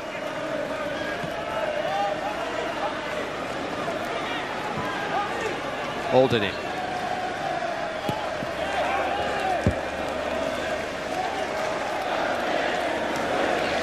Yeah, you could see it when he scored as well. He really enjoyed that, didn't he? Especially enjoyed it because of all the speculation.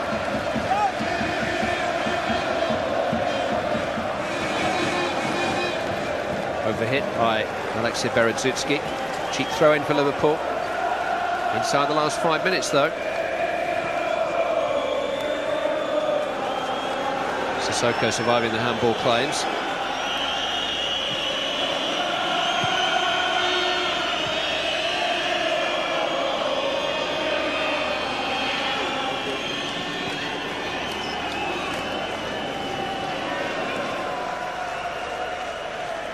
Carragher offering himself, just trying to offer some urgency, some positive movement. Cinema Pongol.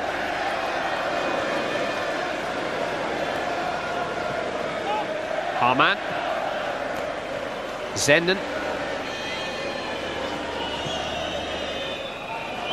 This is Cinema Pongol. In the end, after all that, it was just hopefully tossed in and charged down and dealt with.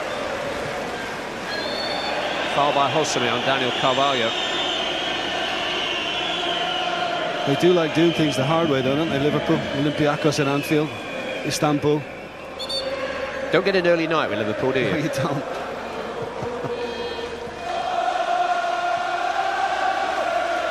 Our children are still on holiday, let them stay up.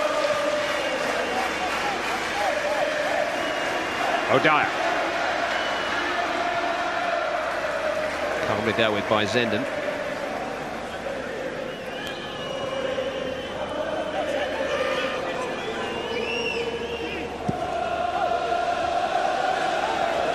Cissé's pace again, just making it awkward for the defender. Forcing an anxious clearance from Alexei Berezutsky. O'Dyer. Sissoko won the ball not once but twice, and then pulled Dudu back. Didn't really need to either, because the support was there from Luis Garcia. I mean, he wasn't to see that. It was a good challenge to begin with, and that's where he was penalised. They're both at it. Yeah, I'm not sure Dudu would have got to the ball though, Clive. I think Luis Garcia might have been there before him.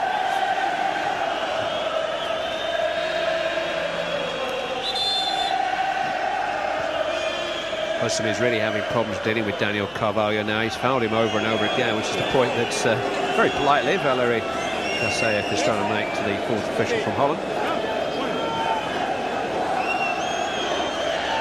Big man, the referee, René Timmy. You wouldn't want to argue with him, really.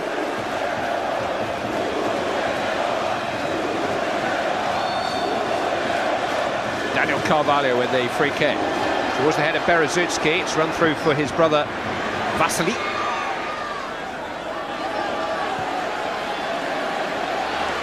Here's Alexei Berezutski. A family affair on that touchline, broken up by Sissoko, or Cisse, I should say. Luis Garcia with the run. Unlucky. It was a great spot from Sami Huppi on that occasion.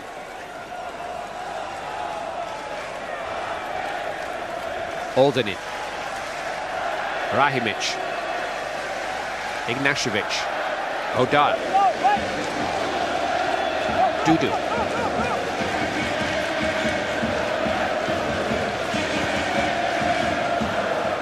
Aldinin, Chemberas,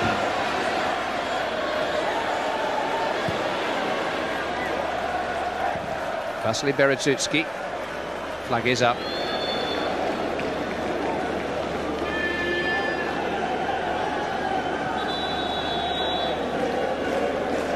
There'll be one more change in normal time. Roland Gusev is a midfield player taking over from Chidi Odaya. There will be 2 added minutes now to play. 2 minutes away from 30 minutes of extra time. Now they're changing to 3. Header on by Cisse.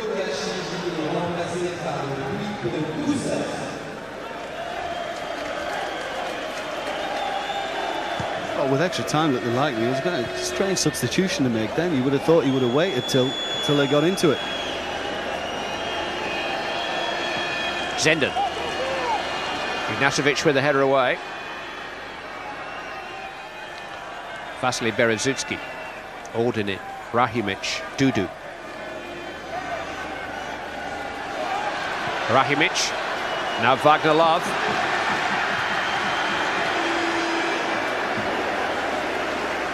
Easy for Hupia.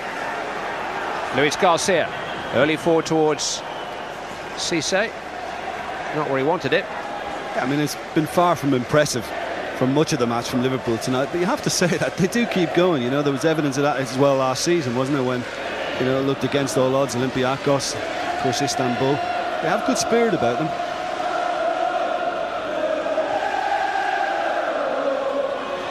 Here's Wagner Love. Managed to squirm away from Carragher and link up with Daniel Carvalho. Steps between defenders, straight into Hupia. Love is down on the edge of the penalty area. This is Dudu. Now Gusev.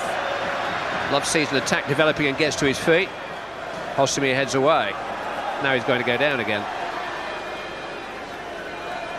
I think he might have got some blue dye on his face. It's come off his hair.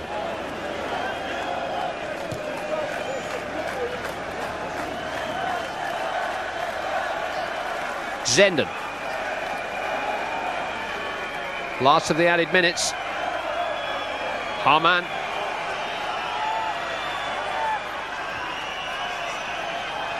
Sissoko to Zenden. Header away is by Alexei Berezutski. The foul by Zenden.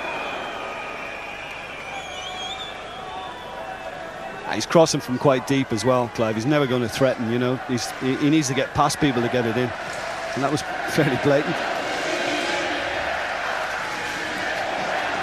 Dudu.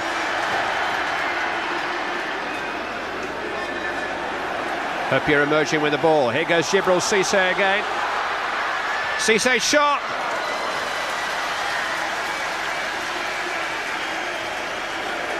He could have got better contact. He could have got stronger contact on it.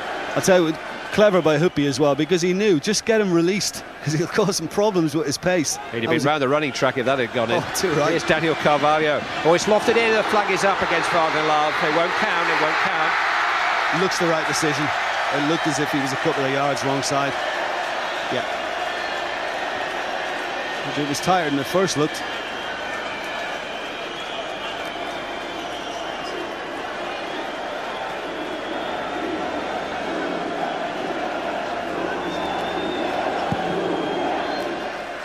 The European Super Cup final is in deadlock after 90 minutes. Liverpool within 8 minutes of losing the game, equalising with a contentious equaliser, a fortunate equaliser, but a welcome equaliser from Djibril Cisse. Welcome to another late night with Liverpool Football Club. 1-1 here. We're after 90 minutes of the European Super Cup final. Liverpool and CSKA Moscow are locked at 1-1. Rafa Benitez has been out there explaining one or two thoughts to the Liverpool survivors. It's a familiar scenario for them and for us watching them on ITV.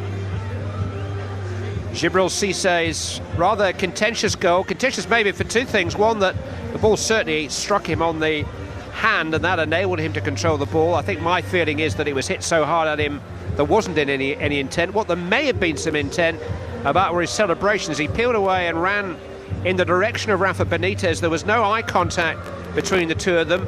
Cisse was pointing at somebody. It's difficult to say for sure that it was the manager. He seemed then to spot somebody in the stands, maybe a family member who he was a little bit more cheerful with. But clearly he had to wait a long time for his introduction tonight. It wasn't him. But I think the first question is that hand to ball or ball to hand? And then the second question is he looking for Benitez? Certainly Benitez isn't looking for him. And a lot's been said about Djibril Cisse, not quite as much as Michael Owen in the last week, but there's a feeling that the town ain't big enough for the pair of them. And Cisse said he has been rather hurt by the speculation.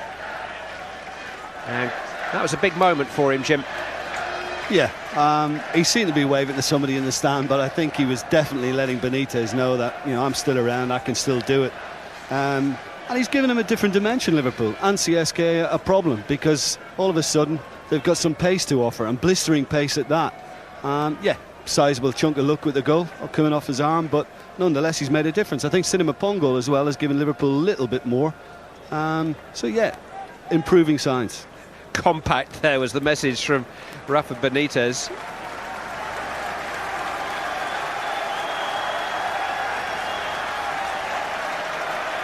It is 15 minutes each way, no silver goal or golden goal. And if those 30 minutes can't settle it, then penalties will. Liverpool have been here before, 13 weeks ago. Not quite as dramatic a comeback tonight, but Cisse's equaliser came in the 82nd minute. So away we go for extra time in the annual fixture between the winners of the Champions League and the winners of the UEFA Cup from the previous season for the European Super Cup. First major trophy of the new football season, and it's a season that's been going for some time for both of these clubs. And quite a few players were receiving treatment for cramp during the break. Gusev digging out a cross, Herpia helping it away. Hit first time by Ordinin.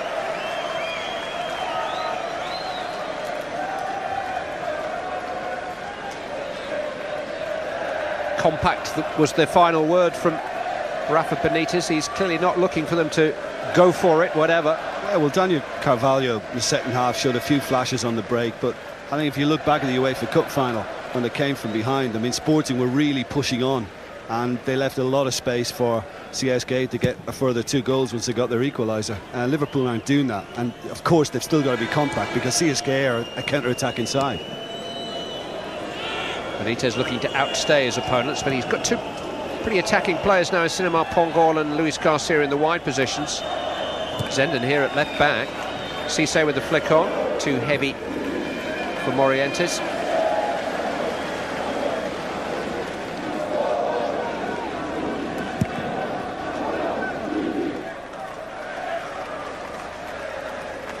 Dudu. Wagner Love. On goes the substitute Dudu. Yeah, Sissoko just lost him for a minute. I think Hamann and Sissoko now have a big duty as well to guard against that potential break. Berezutski's header. Luis Garcia to Cisse. Now Luis Garcia. Morientes. It's not hit with any anger. When you consider, how inspirational he was 2 seasons ago here, nothing like it. 5 Champions League games on this ground for Monaco, 5 goals, including one against Chelsea in the semi-final.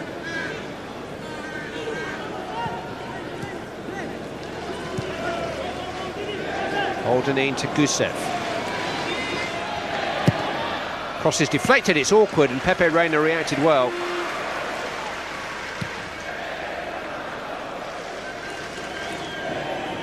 Ignashevich with the header. Rahimic. Gusev.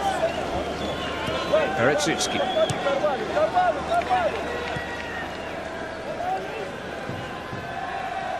Shemberas. Alexei Berezutski. Cut out by Hosumi. Momo Sissoko. Now Florent Cinema Pongol. Jamie Carragher, the Liverpool captain tonight, in the absence of Steven Gerrard, who's nursing a calf injury, watching from the stands, not on the Liverpool bench even.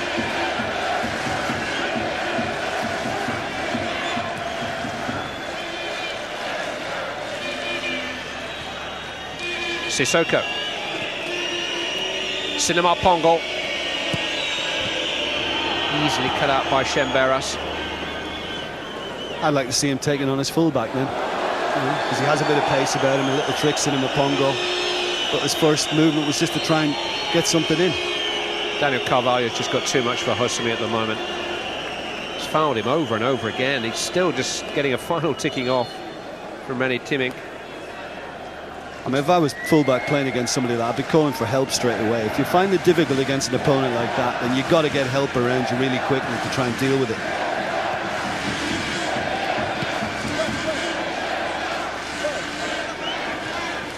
Gusev.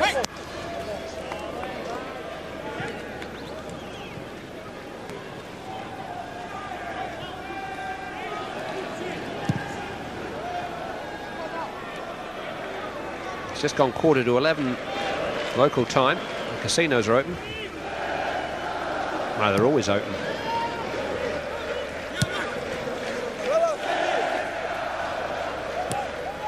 Morientes back to Hamann. Picked off by Dudu. It's a good play by Wagner Love. Good play by Sissoko. Just put his foot in. Oldenine. Gusev. Carragher stumbled but managed to get it away. This is Rahimic. Now Daniel Carvalho. Managed to stumble past Sissoko but not Hosumi, and then went to ground optimistically. Yeah, I think the arm went up momentarily, or maybe both, from Hosumi, but it's a big dive.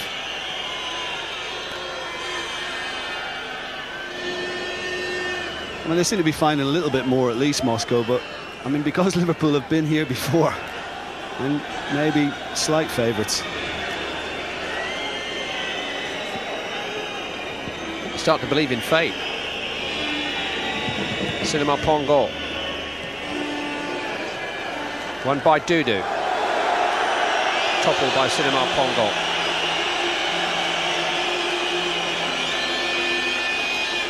Yellow card for him. Liverpool's 4th of the night. It's an unnecessary one as well. I mean, it doesn't need to be doing that.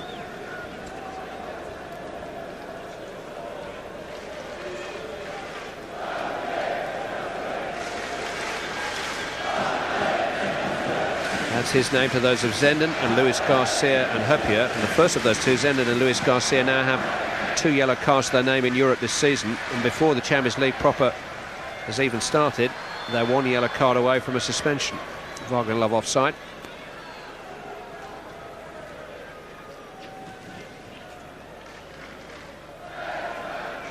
All the noise is being made by the CSKA Moscow fans. Really enjoy their trip to Monte Carlo. Well, it's not difficult.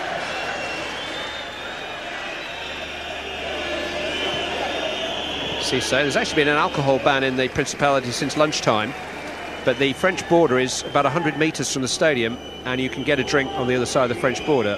And I have known 1 or 2 Scousers who are prepared to walk 100 metres for a drink. And certainly a few Muscovites. Zenden with the throw.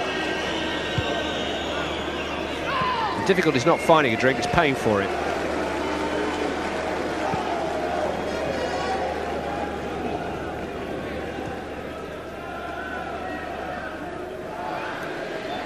But it's a splendid setting for this pre-season UEFA gathering. UEFA don't do conferences in Reykjavik. They like to come to Monte Carlo. It's been a beautiful day here. Cinema Pongol is an angry young man at the moment. He's already just picked up a yellow card. He's got to watch himself. Shemberos it was who was swapping shirts with him.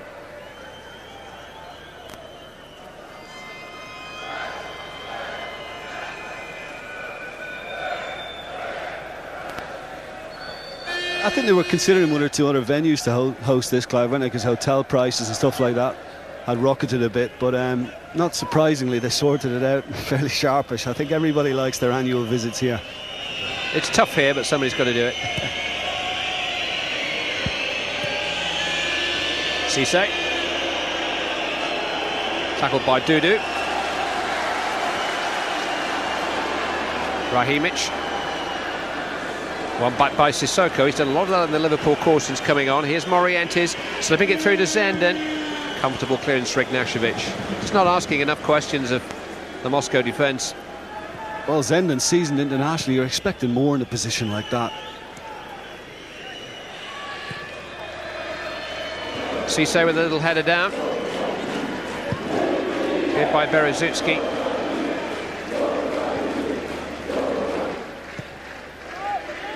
Sissoko.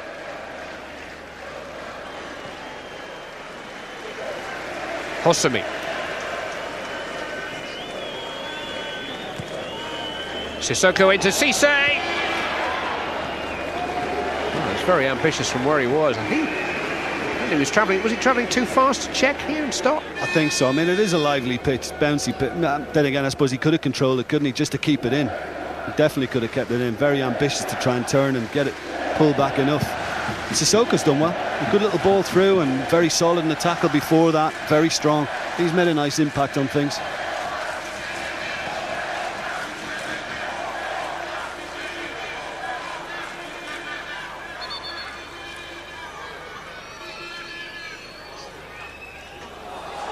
Straight to Wagner Love from Hosami. Liverpool got away with it.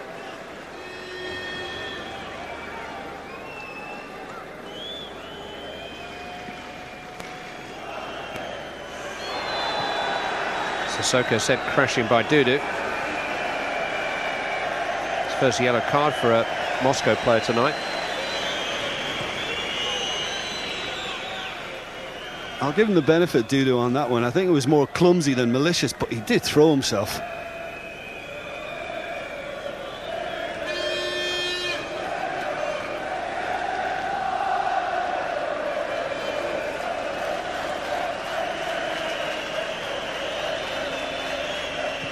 Carragher with a free kick. Zenden. Just headed hopefully towards a red shirt. Rahimic. Wagner Love unable to get a hold of it.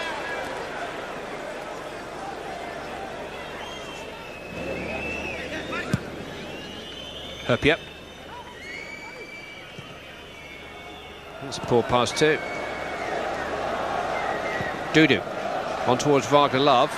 Easy for Reina. Gathered from Gabriel Clark down on the Liverpool bench that Hosami is now struggling with a thigh injury, but Liverpool have used 3 substitutes, so he's going to have to stick it out. Morientes. Zenden. Sissoko. Again, a Liverpool attack easily broken up. Again, Daniel Carvalho wants to run with the ball. Hosami hasn't got up this time. Slipped into Gusev. Got 2 with him. And that's nowhere near either of them. Carvalho's got Hosami in his pocket. I know he might have a problem. But here goes Cisse. Gnashevich has missed it. It's Djibril Cisse! Oh, stop back in favour. He scored! Now he can smile. And maybe Liverpool can too. Djibril Cisse for the 2nd time tonight scores. And Liverpool for the first time all night lead in the Super Cup final. I just wonder if it's any coincidence that he's headed to this side of the pitch to celebrate yet again. He's only about 20 yards from the bench. Well, Gnashevich should deal with it. I mean, I think he's done well most of the night, and yet he's been involved, not in the best way in Cisse's 2 goals. Gets a big slice of luck again by coming off the keeper, because you have to say this isn't the greatest finish, because it's straight at Akinfeev. That's a kindly break for him again. And, well, I mean, he's got more out of the night than anyone now. Well, he's scored 6 times this season, but has it answered the question, the $64,000 question? Well, it's a few bob more than that. Have Liverpool got a natural-born goal scorer out there? And you wouldn't really know with Djibril Cisse. He gets himself into positions. He scored the first with the help of a suspicious arm. He scored the second when he needed a second chance after blasting it at the goalkeeper, but he has scored twice, and Liverpool are in front. And the resilience of the team again comes to the fore.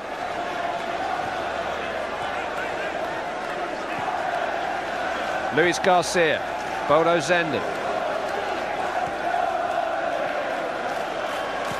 The headlines have been written, Jim, that's for sure. Oh, big time. I mean, he had a tremendous record in France, and I suppose any striker will tell you, just give me 1 season, just give me a crack at it, and, you know, let's see how many goals he can deliver. Maybe he is the answer.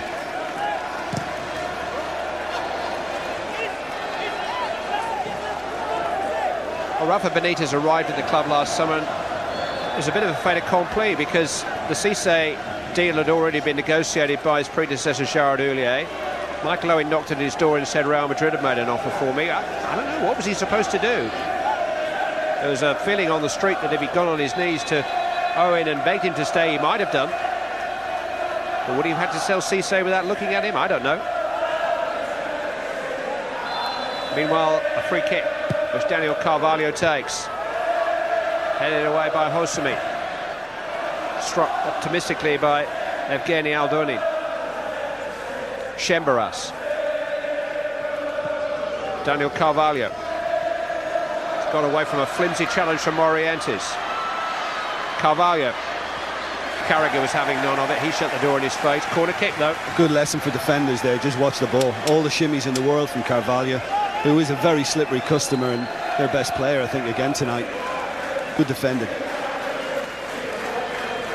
It's Carvalho with a corner. It's turned away by Harman. And that is half-time in extra time. And for the first time all night, we can say at this juncture that Liverpool lead in the Super Cup final.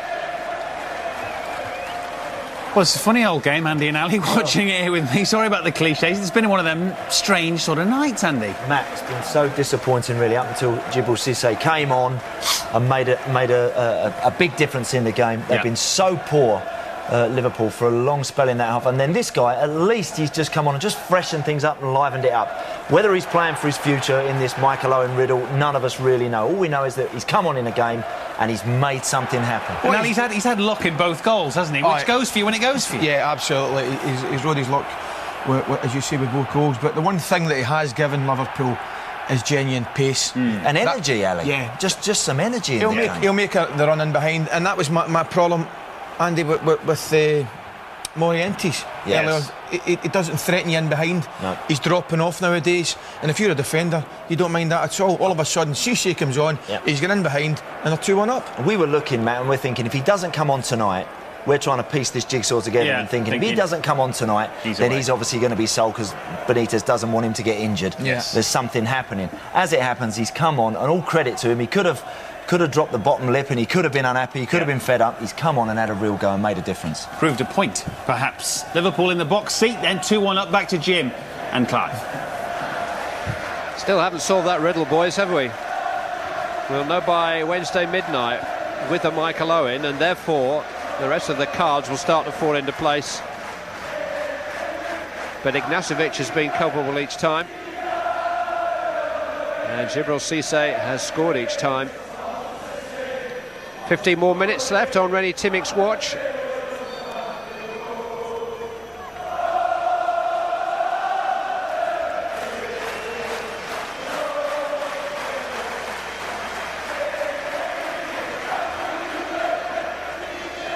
Hosami. Cinema Pongol. Forward by Sissoko.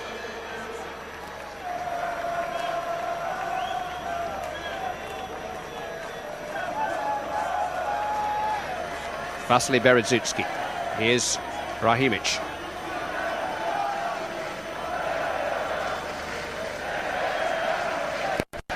To make the point, CSKA Moscow are halfway through the season. The Russian domestic program began in May. Of course, they had a long UEFA Cup campaign prior to that at the start of the year. They're 7 points behind the current league leaders Lokomotiv Moscow, who lost a qualifying round tie in this competition against Rapid Vienna this week, and there'll be no Russian teams in the Champions League proper.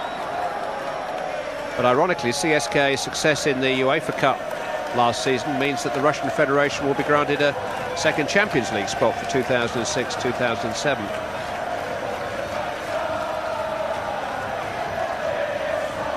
Cinema Pongol cutting the ball out. Cissé was offside. Strangely, they are currently debating returning to a winter season in Russia. Daniel Carvalho. Flicked in towards Wagner Love! Good save by Reina. Some good pressure too from Bolo Zenden. Yeah, Zenden's don't want to read it and cut inside. It just came off Jamie Carragher's head, held it up a little bit. I thought he should have taken it first time, Clive. I think, you know, a really, really sharp striker is just going to use that and flick it on its way past the goalkeeper. It's not over yet. It's never simple with Liverpool. And if Wagner Love or somebody can equalise, we'll have another penalty shootout. They'll send you off with your Horlicks.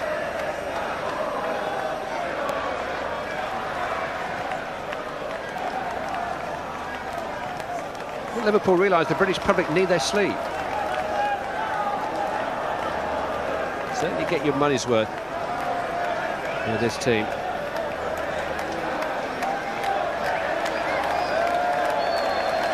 Fouled by Sissoko. He was dangerously late there on Dudu.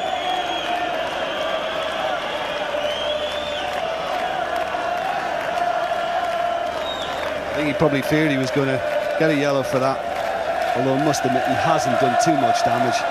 Certainly hasn't raised his foot to him, but this was the chance before. I think if he just helps it on his way, he's got much better opportunity. Between Zenden and Reina did well. Aldeni. Berezutsky. Dispossessed though by Luis Garcia. Morientes is not going to catch it with that.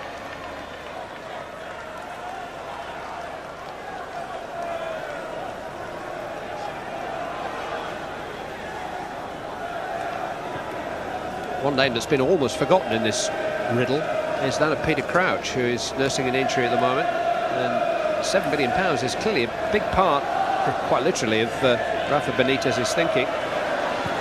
Harman. Here's Cissé stretching those long legs again. Crossed into Luis Garcia! Scored two, made one, Djibril Cissé. Luis Garcia gives Liverpool some breathing space. They are within touching distance of winning the European Super Cup, and there's the reason. Number 9, Djibril Cissé, goal scorer turned creator. Luis Garcia eventually hits the back of the net, and Liverpool have almost won it. Well, in a way, he deserves that too, Luis Garcia, as the boys were saying. You know, he has kept going, he's kept plugging away and getting in the positions. But Liverpool have turned the tables on him. A side that likes to counter-attack have been undone precisely like that. I mean, he's got a lot of room to pick his man out, and this is a delightful ball between defenders and goalkeeper. It really is an exquisite pass. What an impression he's made on the game, Cissé, with the 2 goals, and then that right on his head. That's the best Liverpool cross of the night by some distance. And Luis Garcia has converted it, scored his first goal of the season.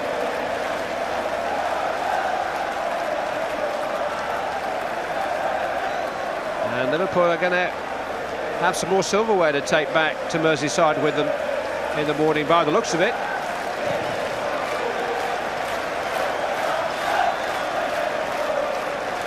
And the Lord of Frodsham Manor is staying put for now. Djibril Cissé.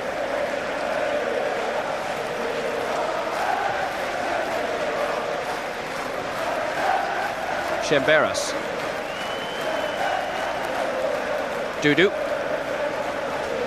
Two-footed from Sissoko, but it was low and on the ball. Now what's he got up his sleeve? He's off again. Djibril Cissé now. He's been penalised for pulling by the very well-placed assistant on the near side. I'm rather with you on that, Djibril. Yeah, I'm inclined to agree too. I think the defender's arm goes up. I mean, it's a bit of both. I think that can stand. Yeah, had a handful of shirt. It's commonplace in the game. Let's make it right, but there you go. Tell you what though, Clive, with a quarter of the match to go, if you told me Liverpool were likely to be in a position like this, I would have laughed at you. See, goal scoring is not a problem for Liverpool as long as you start to play past 10 o'clock. They're all right then. And they've scored 3 eventually.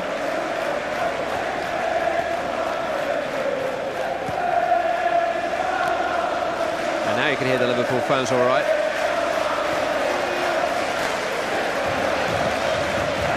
Daniel Carvalho. Offside.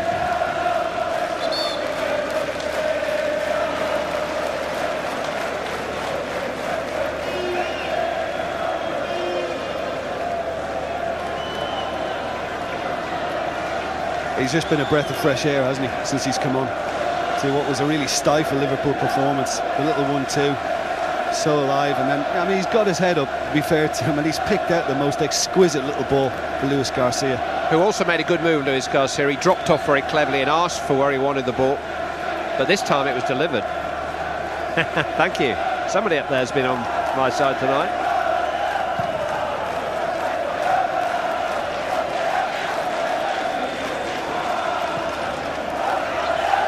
He's had a bit of luck, but you feel as if he's made his own luck. It's an old-fashioned word, but there's been gusto about Djibril Cissé tonight. I can't say that of too many of his teammates. Forrest or Pongo trying to force the issue again.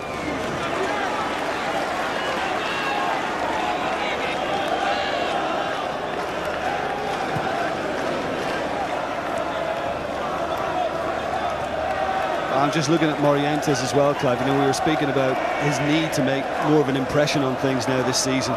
It's got to start happening for him, and yet everything's bypassed him. It's been Cissé, and then Luis Garcia.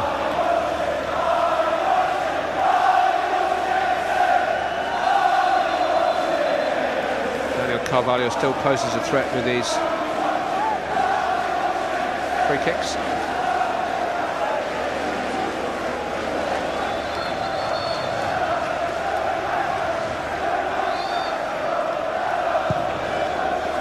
Up towards Berezutski, was unmarked.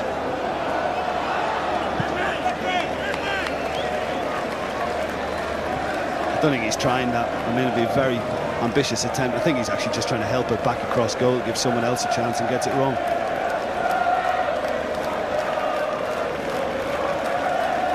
Oh, what fun it is to win away. I've done some miles in the last year or so. My goodness if they have some tales to tell.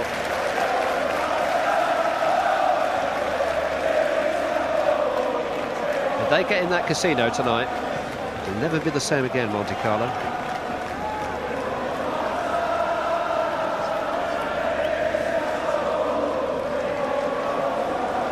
I bet they know a bit more than the house, most Scousers.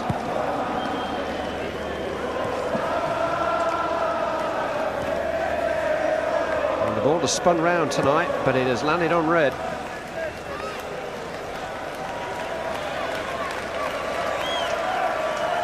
Cisse was the big punt, wasn't he, at the end of the night? He's worked a treat for the manager.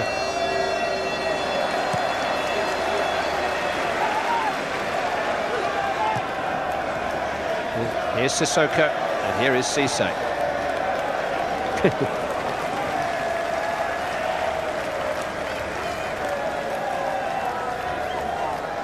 He is such a mixture, isn't he, Djibril Cisse? As I say, he's part of the French national team. He's 24 years of age. He's been the leading scorer in France. His credentials are impeccable. And some days, some nights, you hardly feel as if he can control the ball. Other nights, he terrifies clubs, opponents, defenders with his pace. His zest. Daniel Carvalho.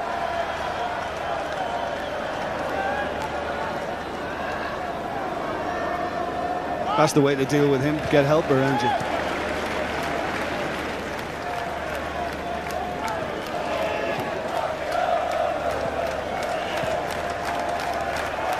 Morientes. Sissoko caught in possession. Inside the last 5 minutes of extra time now. Liverpool leading by 3-1, having trailed 1-0 until the closing minutes of normal time. Chemberas with a cross. Not quite sure why Rennes needed the punch. Should have been looking to catch it. Seemed to be comfortable enough for him. I think he just saw Zenden out of the corner of his eye and didn't want to take a chance. Berezutski. Dudu.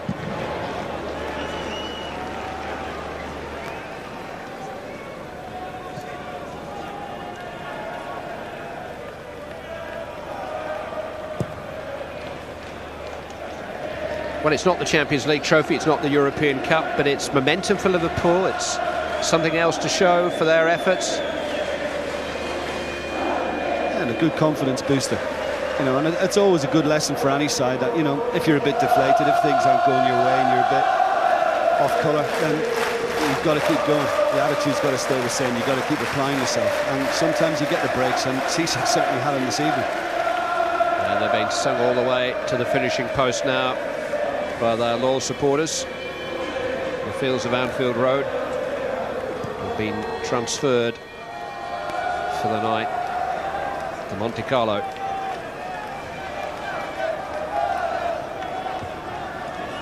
Gusev. Hopier's head up. Ordenin just unable to make anything of it. Gusev might. Here's Ordenin again. Dudu. Crossed by Chemberas. Header away by the tireless Carragher. Proud captain tonight.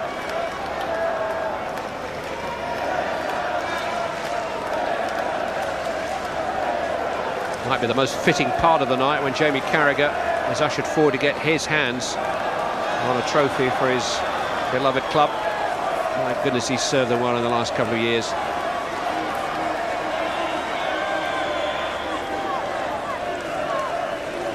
Well, without Gerrard, it couldn't have gone to a more fitting player.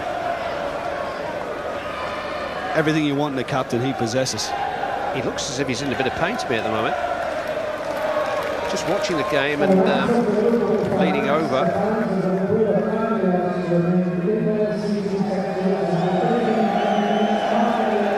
Still organising matters. He's been a very vocal captain tonight.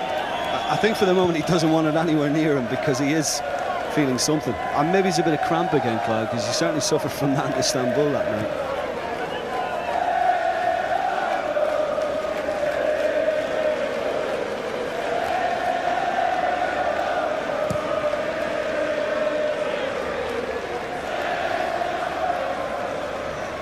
Be the usual anxious weekend for the international coaches. I'm sure Sven-Göran Eriksson is looking in and hoping against hope that Carragher's all right. Here goes Cisse again. Change of gear. They just can't keep up with him. Crossed in towards Luis Garcia. Away by Alexei Berezutski. As we said a bit earlier, he might just be an option for England at right back against the Irish and the Welsh.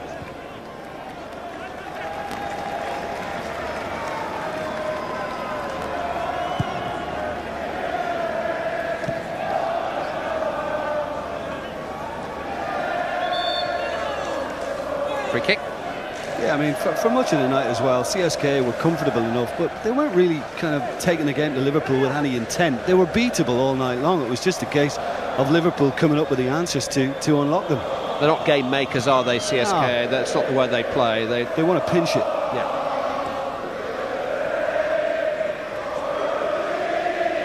Last few seconds. It's another European trophy for Liverpool. They have rediscovered the winning habit and started the season as they mean to go on, with 2 goals from Djibril Cisse and a part in the Luis Garcia effort which sealed it. Rafa Benitez can do no wrong. 3 European trophies since last year. The UEFA Cup with Valencia, the Champions League, and now the Super Cup with Liverpool. Monaco may not live as long in the memory as Istanbul, nothing will. But a trophy is a trophy, and the display cabinet in the Anfield trophy room that once creaked under the weight of silverware is filling up again nicely, and we will be back to see that trophy presented to Jamie Carragher in just a few moments' time. Liverpool have won it eventually by 3-1.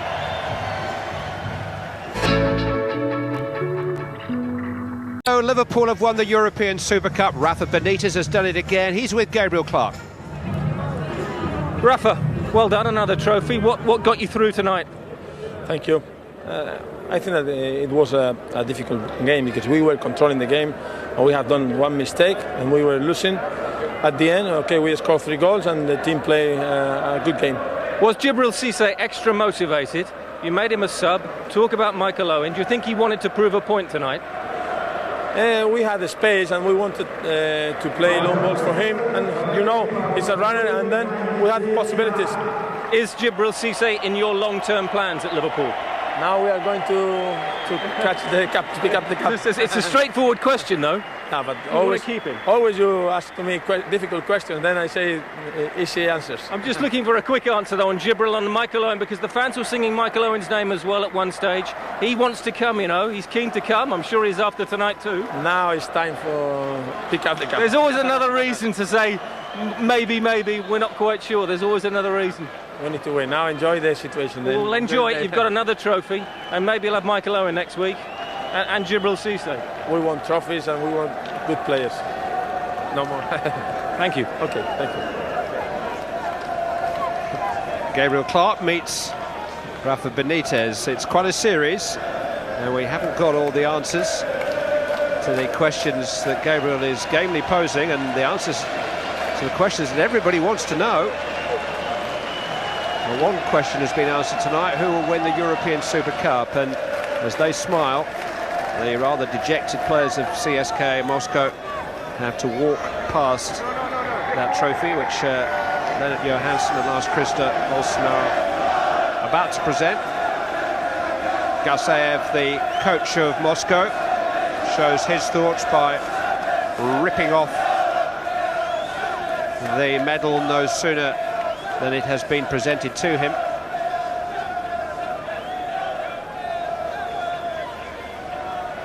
They had the game for the winning. They were 8 minutes away from winning it, thanks to Daniel Carvalho's goal, but then Cisse arrived on the scene, rode his luck with the first goal, needed 2 chances to score his second, and then set up a third for Luis Garcia with a most delightful cross. And Liverpool fans will be celebrating again. It's Liverpool's 11th European trophy, 5 European Cups, 3 UEFA Cups, and now 3 Super Cups. I actually saw the first of those presented at Anfield in 1977. It was an emotional night. Kevin Keegan's return to the club with Hamburg. Liverpool thumped them 6-0. Terry McDermott scored a hat-trick, very good hat-trick too. And then in 2001, Gerard Houllier brought Liverpool back here to beat Bayern Munich 3-2 to win this trophy. And now they have a third Super Cup and a continental pedigree to match almost anyone in Europe. A rich history that is still being written. Jamie Carragher will be last up to collect the trophy. The other players will be ushered forward to get their medals. Sami Hyypiä collected this trophy last time Liverpool were here. He was the captain then. Jan Arne Riise back on familiar territory, 3 years, a Monaco player before he moved. Jamie's not quite sure of the procedure. It's all new to me, this. He can't wait to get his hands on the trophy. Come on, hurry up, lads.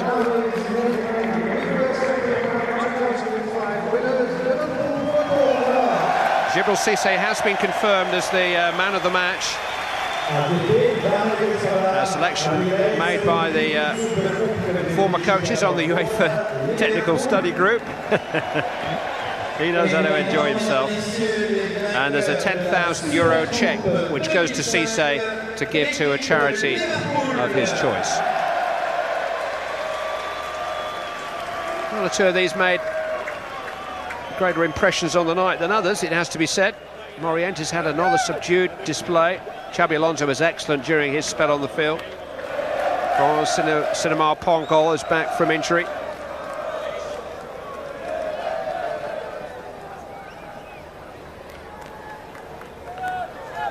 Steve Finnan, who was substituted. Stephen Warnock and Scott Carson, the two substitutes who were not used tonight, were the last to receive the medals. And here comes the harp of oak that is Liverpool Football Club. He's got to wait a bit longer because the staff are going to come and get their medals first. Everyone gets a coconut.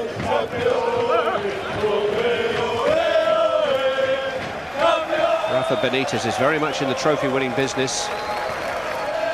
But the next 4 or 5 days may be amongst the most important of his time as Liverpool manager. He does definitely need centre-back. He feels need a right-sided midfield player. And everybody else feels that he, despite Djibril Cissé, needs Michael Owen.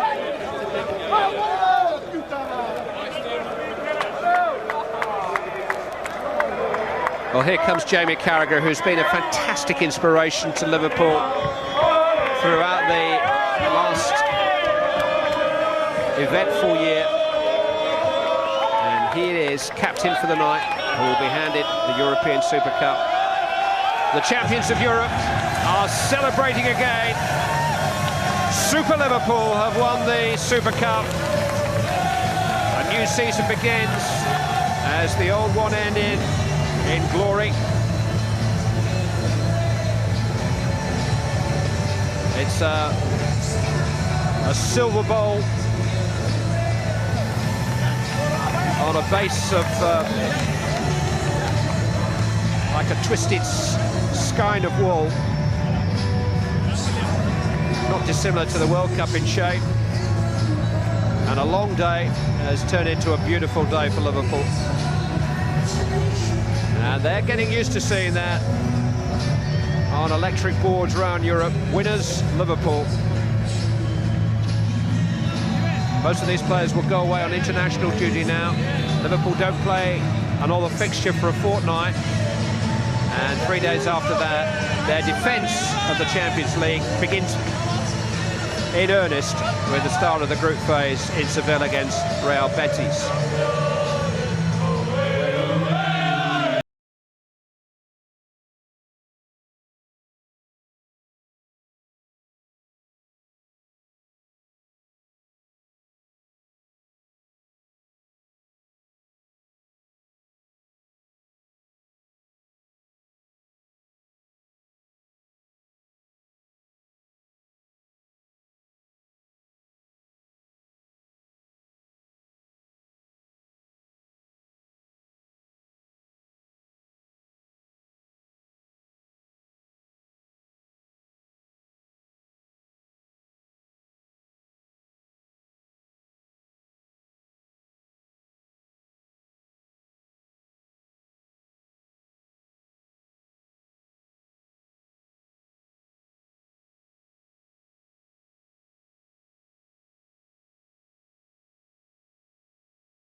More and more fitting for Liverpool's adventures, capped tonight by the exploits of Djibril Cissé, talking with Gabriel Clark.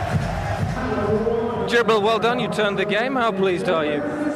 Yeah, I'm very happy, you know. I had a lot of speculation on me the last 3 weeks. It was a little bit hurting, but now I'm very happy for the team and for me and for my wife and for everybody. A lot of talk about Michael Owen. What is your future at Liverpool? My future is in Liverpool for the moment. I feel good here, so I don't know why I'm going to move. My future is here, yeah. But have you been unhappy with some of the talk about maybe you will go, maybe you will stay? And was that extra motivation for you tonight? Yeah, I think it's a little bit... It's difficult. Yeah, it's difficult, you know, but I have to be strong and I have to deal with it, and I think we did a good game today, and now we're going to think about maybe celebrate a little bit and try to forget all this. You want to stay? Yeah, oh yeah. Well, you're picking up a trophy tonight and man of the match tonight. Very well played. Yeah, I'm happy, but like I said, it's really for the team. It's our first trophies, and I think it's good for us. Well played. Thank you. Djibril Cissé's name will be the headline act in your morning papers. Headlines that one can't help but feel he will still be sharing with Michael Owen. Wednesday night is transfer deadline night. That particular story will unfold in that time. What we've just seen is Jamie Carragher lifting a trophy for the first time as Liverpool captain, and he's with Gabriel. Another final, another comeback, another trophy. Well done. Yeah, it's only the one game, but it's, you know, the whole of Europe's watching. It's probably for, you know, it's a trophy for what we've done last year more than anything, but, you know, it's always nice to win another trophy, and, you know, we're involved in 6 this season, so that's the first thing. You know, we've won that, and we're looking, you know, to go on and win as many as we can now. How pleased are you for Djibril Cissé, because there's been talk about his future? Do you think he was extra motivated tonight because of that? Yeah, of course. I mean, you know, he always want to prove a point. I mean, it's happened to every player in the team. You always, their place gets questioned, myself as well, when other players get bought. So he's, you know, he's reacted in the right way. He's back in France. He obviously wants to show everyone what he can do, and he's, you know, he's done these, you know, basically won us the cup there tonight. So, you know, give credit to him. The fans were singing Michael Owen's name at one stage. They want him. Do you think that's a deal that will happen in the next few days? Because you were finding it difficult to score goals until Djibril arrived. Well, that's nothing to do with me. You know, we're the players, we play, the managers are managing the top end of the club. It's up to them to decide. But I mean, we scored 3 goals tonight, so you know what I mean. The manager said that he needs a centre back and a right midfielder, so we're hopeful that they can come in, and whoever else comes in, you know, it's a bonus. And a decent moment for you to lift a trophy as well. Yeah, hopefully. Yeah, I mean, it'll be obviously nice. I mean, Stephen's the real captain. Unfortunately, we missed him tonight, but you know, we still got the right result to prove another one-man team. But you know, obviously we missed Steve. He's our top man, but you know, great honour for me to lift the trophy. Enjoy it. Well played. Thank you. They enjoyed it. Good night, as it turned out in the end, for Liverpool supporters in Monaco. Good night, of course, for Jamie Carragher as well, as we heard. He did go on to enjoy lifting the Super Cup trophy. The champions of Europe are celebrating again. And we'll get some reaction from Andy and Ali on the Michael Owen issue, of course, and all of the rest of it in just a couple of minutes. Stay with us. So Liverpool have won the European Super Cup, beating CSKA Moscow by 3-1 in Monaco this evening. After extra time, the Djibril Cissé show to a large extent, in absence of Michael Owen for once. Let's talk about him at due course, but it was a strange game, Ali. Well, let's be honest about it. I didn't think there was a lot of good football on show tonight. No. In terms of real quality. Liverpool, as we say, started the game fairly well, but then their final pass was letting them down, and Moscow scored against their run of play. Yep. But there was no real spark to the game at all tonight. Nothing. I thought until Cissé came on. Yeah, we thought they were poor against Sofia the other night. Yes. Now, Sofia were a better side than this team we've seen here. At least they could play and keep it a bit. I mean, Moscow tonight really very, very average, and Liverpool struggled against them for 3/4 of that game until the man come on. And we've heard Rafael Benitez say, OK, yes, we've gone a goal behind to a mistake. Yeah. And then you could see, and you said it here as we watched it, they struggle to regain grasp of the game once they're behind in it. They're not a good side when they're in that sort of situation. Last year, when we saw them playing Juventus, we saw them playing Chelsea in the Champions League, when they weren't expected, when they were the underdog, they look useful, they look dangerous. In this, flip the coin over for what you've seen tonight. they struggle and they look devoid of any ideas. They don't seem to have the pace, they don't seem to have the quality at times to really hurt teams. And I mean, you know, back in May we were left like physically shattered after the game in Istanbul. It's just relief after that tonight, Matt. Yeah. And I think the players will be feeling it's just relief that they've managed to win it somehow. Let's get on the plane home and let's get back. It's funny watching, Andy. You look at Liverpool, they look as though they're a team that really they're not good favourites. No, they're far happier when the other team will have possession in front of them, letting them come on to them. Sure. With all the players that he's brought into the squad, Rafa Benitez, still not sure. If I've watched him now, we've seen him all summer, seen him a lot. No real clearer picture in my mind of his best team, of his best 11. No. Got no real idea exactly which is best. Well, certainly Djibril Cissé has made a case for himself of a sort this evening to be involved in Rafa Benitez's plans. He's come on, he's provided pace and 2 finishes. That's the one thing. Defenders, especially at this level, he gets his little bit of luck there. It comes off his arm. Handball? No, mate, it's been bashed he doesn't know what he's doing. It just cuts off him. But as I say, defenders, especially at this level, the one thing they do hate playing against is genuine pace. Ali, have a look at him here as well, by the way. He just won. Look at Rafa. He doesn't even. They don't even realise. Yeah, he gives him one little clap there, and then away. But you just wonder if he just sort of eyeballed him a little bit there. Yeah. You can tell by the interview after the game, Matt. There's something a little bit that he's very disappointed about. Yes. Yeah, he's not happy, Djibril Cissé. No. He does feel let down by it. Yeah, I mean, don't forget, he had a horrible injury. Yes. Got himself back, got himself fit, and you just get a vibe that he's not happy. And was it 6 goals in 7 games? Yeah, that ain't bad. That is not bad. Yeah. Well, let's have a look at goal number 6, because again, it's pace that gets him in the right position, Ali. Centre half, Ignicevic is all over the place here, but he does it well. He keeps it down again. He gets his little bit of break when the ball comes back. Not offside. No. And see, that's the thing that he gives you. Morientes and Crouch to a certain degree won't give you that. He gives you the threat over the top. Although the centre back, as I say, Ignicevic makes a mess of it. He gets the break off the goalkeeper, and definitely turned the game, and well worth of his man of the match award. Yeah, he deserves that, he doesn't strike me as a great one-on-one finisher, but that's typical of him. The fact that he gets himself into good areas, and it doesn't matter how many times he misses, he'll keep going, he'll keep having a go. And I think everybody admires that about Djibril Cissé, the fact that he's had a tough time, and he's in a little bit of an awkward situation right now. He could have, as I said, he could have sulked, could have gone the wrong way. Yeah.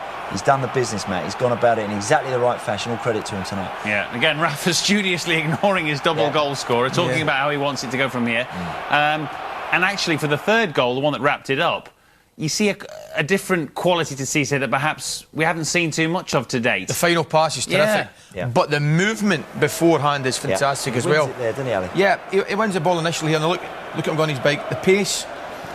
And that is brilliant. For a midfield player, that is great. Watch Garcia at the top of the screen, makes a great run, goes front and then peels. Yeah. And that's what he didn't do in the first half, Andy. Sure. I thought a couple of his runs were very direct. Here we see him, watch his movement here. Has a wee look, goes to come across, and then peels back stick there. Yeah, brilliant. And brilliant the cross, by the way, is absolutely magnificent. Didi Hamann would have loved to have someone like that in the first half. Yeah. Making that sort of run for him. Look, and he's having a nice little look, and he's got pace on it. Goalie can't come and get it. Bangs in the back of the net. And this game's set and match. It's funny. I sometimes think I look at strikers, and I sometimes think strikers are the best crosses of the ball, Andy. Yeah, they are. They know where they want it. Because they know when they want it and where they want it. Yeah. Does this all make it more likely or less likely that Liverpool will get rid of Djibril Cissé? Well, I think I was a wee bit disappointed that Gabriel never asked the Gabriel question. might be asking the question as we speak. He never asked the question. So. Yeah, I'm disappointed he hasn't asked a few people about Michael Owen tonight. I mean, that's the burning issue. I think he shirked the issue, Gabriel. He ducked it. He ducked it. I'll be having words with him. It's whether it's made more problems for Rafa tonight. Don't know. I mean, you know, if he was thinking about maybe Djibril Cissé is the one to come out on, I can get money for, and then go and get Michael. But, you know, we're no nearer to knowing, Matt. We are not, despite Gabriel's best efforts. Thank you both, Andy and Ali. Just before we go, Sunday morning, we bring you the Championship, 9:25 on ITV1. If you've not yet caught it this season, the programme now includes every goal from all 3 divisions of the Coca-Cola Football League. Leicester versus Luton, this week's featured game. Sunday afternoon, there's the latest stage of the World Rally from Germany. That's from 3 p.m. on ITV1 with Angus Scott. And the first Champions Tuesday is on ITV on September the 13th, featuring Liverpool at Real Betis and Chelsea Anderlecht. 7 ITV2 starts, 7:30 ITV1. Don't know how they keep doing it, but they do keep doing it. Winning European trophies, that is. Liverpool are the Super Cup champions. Night from us.